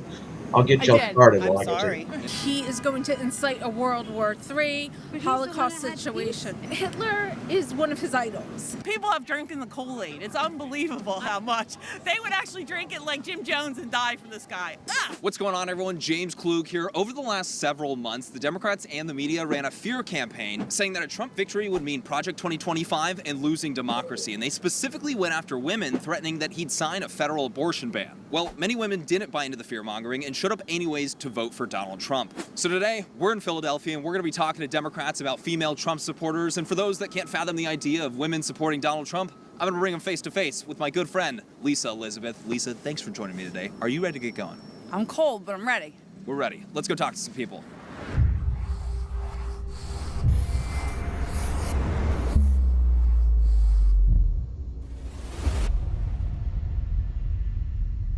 Huge shout out to our friends over at Ground News for sponsoring this video. The idea of the female Trump supporter, what are our thoughts? I don't get it. Not good. No bueno. No bueno. Don't understand it. Don't understand. Don't understand it. What are your thoughts? I have thoughts. What's that? But I don't want to say. I think they're delusional. People can do what they want to do, I guess. Extremely disappointing. I also work in healthcare, so I don't know how you can work in healthcare and vote that way either. So I know a lot of nurses, they're kind of all over the map when it comes to their political leanings. And I don't know, it's really disappointing to me. Is that shocking to you? Yes. Yes. What about you? Yeah. I don't understand personally how a woman could vote for Trump based on what he has said about women. Have you had conversations with your friends about that? Do you debate about it at all or no? People that are willing to have an open conversation, I'm willing to have like an open conversation, but I often find most Trump supporters are a little bit closed-minded. Are we friends or family? Friends. Would you look at this? And the one with the purple hair voted for Trump. You have to learn to love people despite their choices that they make. The reason why we're talking about women voting for Donald Trump is because this lady right here, she voted for Trump. I did. I'm sorry. But you screwed all the rest of us. Well, proves the point that Trump This voters woman are voted prettier. for Donald Trump. Oh no. You said delusional is what comes to mind when you think of women that voted for Donald Trump. Would you mind elaborating on that for Lisa, who did vote for Donald Trump? Who did you vote for? Me? I voted for T-Dog. Trump. Yeah. But we're trying to bridge some gaps here, though. Like I think there's definitely common ground. I would love to hear from her. Give her a voice here. Oh, I just good luck, babe. You know, we got somewhere to be. Have a good one. Wait, guys. where She's a crowd favorite around here. Why do you guys she's not not like the that idea of a popular. woman voting for Donald Trump, personally? I don't have a problem with a woman voting for Donald Trump. I think that's your right, and you should vote for who you want. Right. It's just not what I would do. She was saying for many of her friends that voted for Donald Trump that are women, close-minded. And what do you see them being closed-minded on, if you don't mind elaborating on that a little bit? Maybe for Lisa, who voted for Trump? Look at her. I work in healthcare too. That's what I was saying. I just can't imagine Look voting at her. that way and marginalizing like so many people. They I will think not that look now, at. There like you were go. saying, it's hard to like have a conversation, and like people like us aren't, or Trump supporters aren't super open-minded. But I think there's a lot of things that we can agree on now. Like your party, the Democrats, were for like no new wars. We want these wars to end. We want all the things to happen. I mean, that's what the whole administration is like geared towards. We also have like with the advent of like bringing in RFK and Tulsi. Oh my God, that's Wait, hysterical. but no, we do have there are necessary reforms that need to be made within the healthcare system about like overall wellness and keeping people completely healthy. And I think that there's definitely People some forget overlap RFK where was we there. could like find some common ground. Oh no, I said if they're willing to have like a conversation, we can find common ground. I'm willing to find common ground. I just like oftentimes find people aren't looking to find common ground. I think that's That's certainly why an she's issue that I there. think a lot of people share across the board. What would we you do say? this Now you all have a over the chance. country, and I hear that a lot. So I think a lot of people agree with you. You know, it is about opening your mind, having a conversation. As for you, Mama Bear, what was hysterical about what she just said? RFK Jr. in charge of healthcare? Hell yeah. The sickest nation in the West is deciding to shake things up and try something different. How terrible. In all seriousness, this reaction from folks on the left is due to a lack of education outside of their bubble. And social media feeds being curated by algorithms does not help. You guys, this is one of the reasons why I started this channel, ground to news. challenge on something. I already have ground news.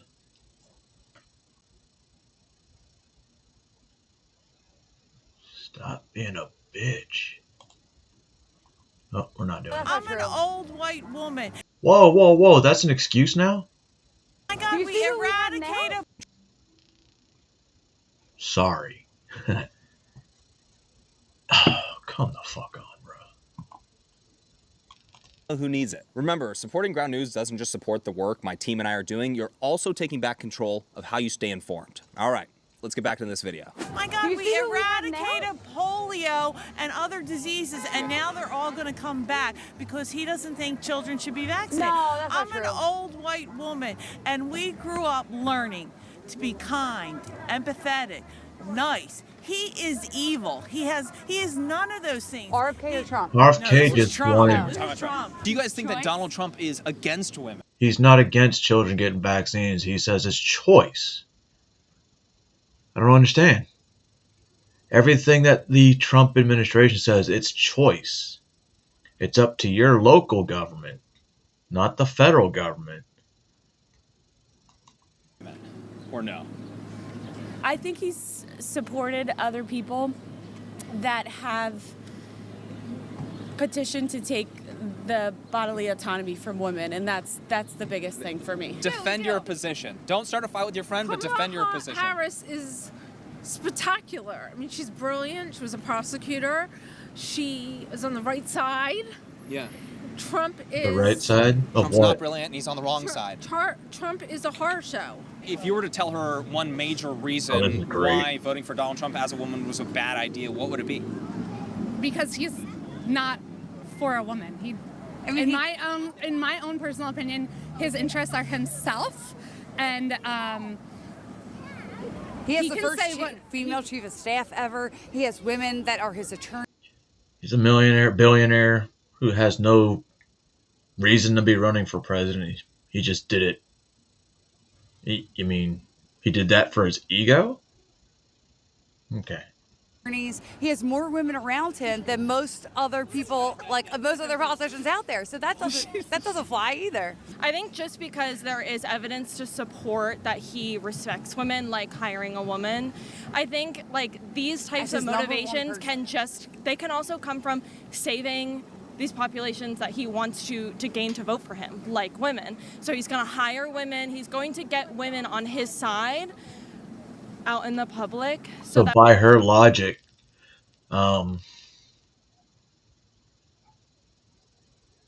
Biden, his staff, had the most black women, ever for any cabinet or staff. I'm sorry. So by her mathematics, Biden was pandering to black females. That way he can garner the support. Not saying that this hasn't happened in other places. Yeah. I mean, we look at the Democrats and how they've struggled with Hamas and dealing with those types of things. But like, just because there's one thing that you can identify that is supporting, we're talking about women in this conversation, but like, No, if that you doesn't mean think that you these have other no things rights, go to the Middle East. Go to Palestine. Go see how Hamas treats women. haven't happened that do not support His that chief claim. of staff, he's already been elected. He can't run again. What do you think the incentive is there for Donald Trump, in your view? Ego.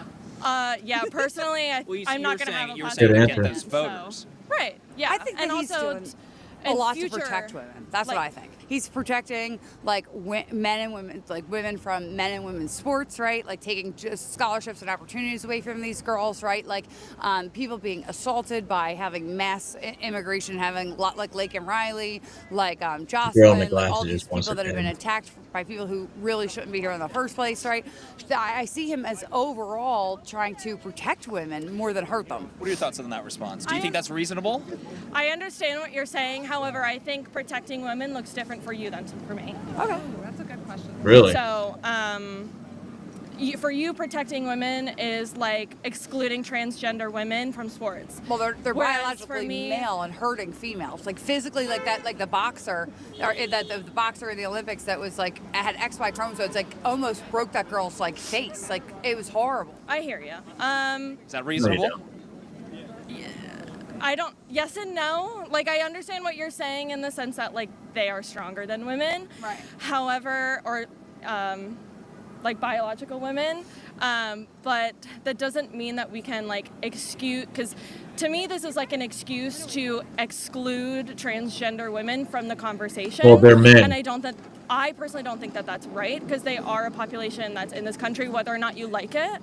And in order to address these situations, we do have to include them. So I just don't think that these are appropriate. But have a good day. Yeah. I think his ego is so big that he wants to make the country great, so he can leave, go and see. I told you, I made it great. Like that's what I think. What do you think about that? Do you agree with that or no? I do. He has an extremely large, you know. It could drive results.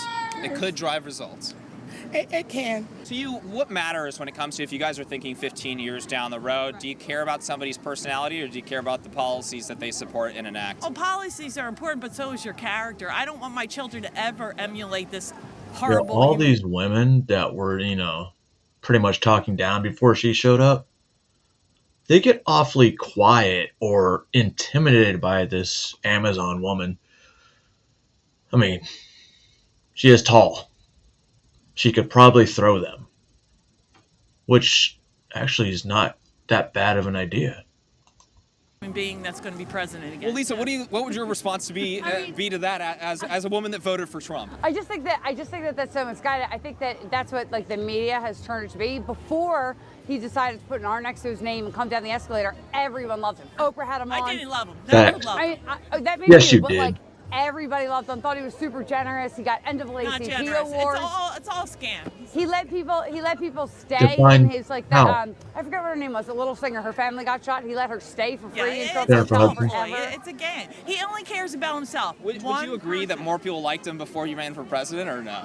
I don't know. I never have liked the man. And You're since so I was full of 15 shit. years and what he did to our neighbor. Never have liked him. I've seen through him, and I can't understand. What'd he do to your neighbor? He's like, people have drinking the Kool-Aid. It's unbelievable. What'd he do to your how much neighbor? They would actually drink it like Jim Jones and die from this guy. So even if that's the case, Howard Klein is obviously Ashley Biden's husband. My mom worked with them, knows about the family very well. And let me tell you, those people are not good people, right? So like, if that's politics and you're worried about character, well, they all have terrible characters. If I were to agree with you and say what you're saying is powerful true. in that position, you do Right, okay. have a certain So then we can back No, up. you and- don't. No, that Trump is character a horrible goes human up. being. Horrible human being. I just can't understand how people voted for him at all. Well, here you have one Because you're that voted delusional. because of it's good for the family business. It's good for family members' businesses and all of that. Do you think that's a reasonable response to maybe some of your friends that didn't vote for Donald Trump? Like, do you ever have that debate with people? Well, I try not to have the debate because people were very ignorant this election and were crazy, like Just during the election? crazy psychotic in the office. So you couldn't really talk about it because it would get into like arguments and people were not talking to each other. I'm Jewish, and Congratulations. I am very afraid that he's going to incite a World War III. But he's the one that had situation. Actually, she's about to make the same points. That he is going to incite a World War III. But he's the one that had peace in the Middle East. He's the one that had the Abraham Accords. He's the one that had no wars under him. Just because he says he's for Israel, Does he have a record, though, that is better than this current administration's record when it comes to wars? It's also well documented. It's also well documented that Hitler is one of his idols. So it's Okay, so wait. So how do you two as be friends? Wait, hold on. Like that's what I want to know. I didn't know it was well documented. I actually we have to go back to that. It's well documented. How is it well documented that Hitler is one of his idols? Well, it's well documented that he has read his books. He keeps his books by his table side. No, Does it's he? not true. I'm sorry, it's just not. Do you listen to the shit you're saying, you dumb Jew? All right, that's okay. Fuck out of here. Wait. I have to ask more about this. He keeps Mein Kampf on his table side. Why did you vote for Donald Trump? Mainly, I'm not saying what he promotes. It's just that I don't want to talk shit up for the people that believe in Kamala. Oh shit, but, she's not an old white lady. I'm into, I want to say conspiracies and stuff, and Kamala had hella people that are into very evil shit.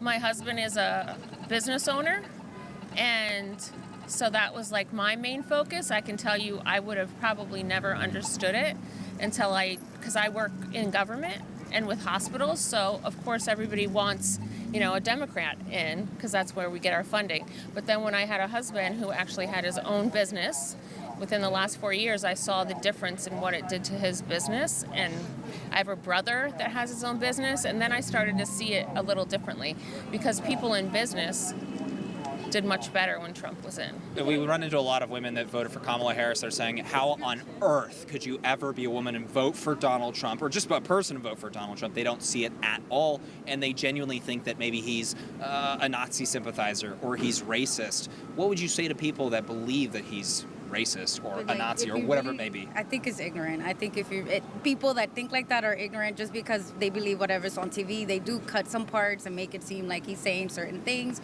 or because someone in one of the debates said something about the islands, Puerto Rico.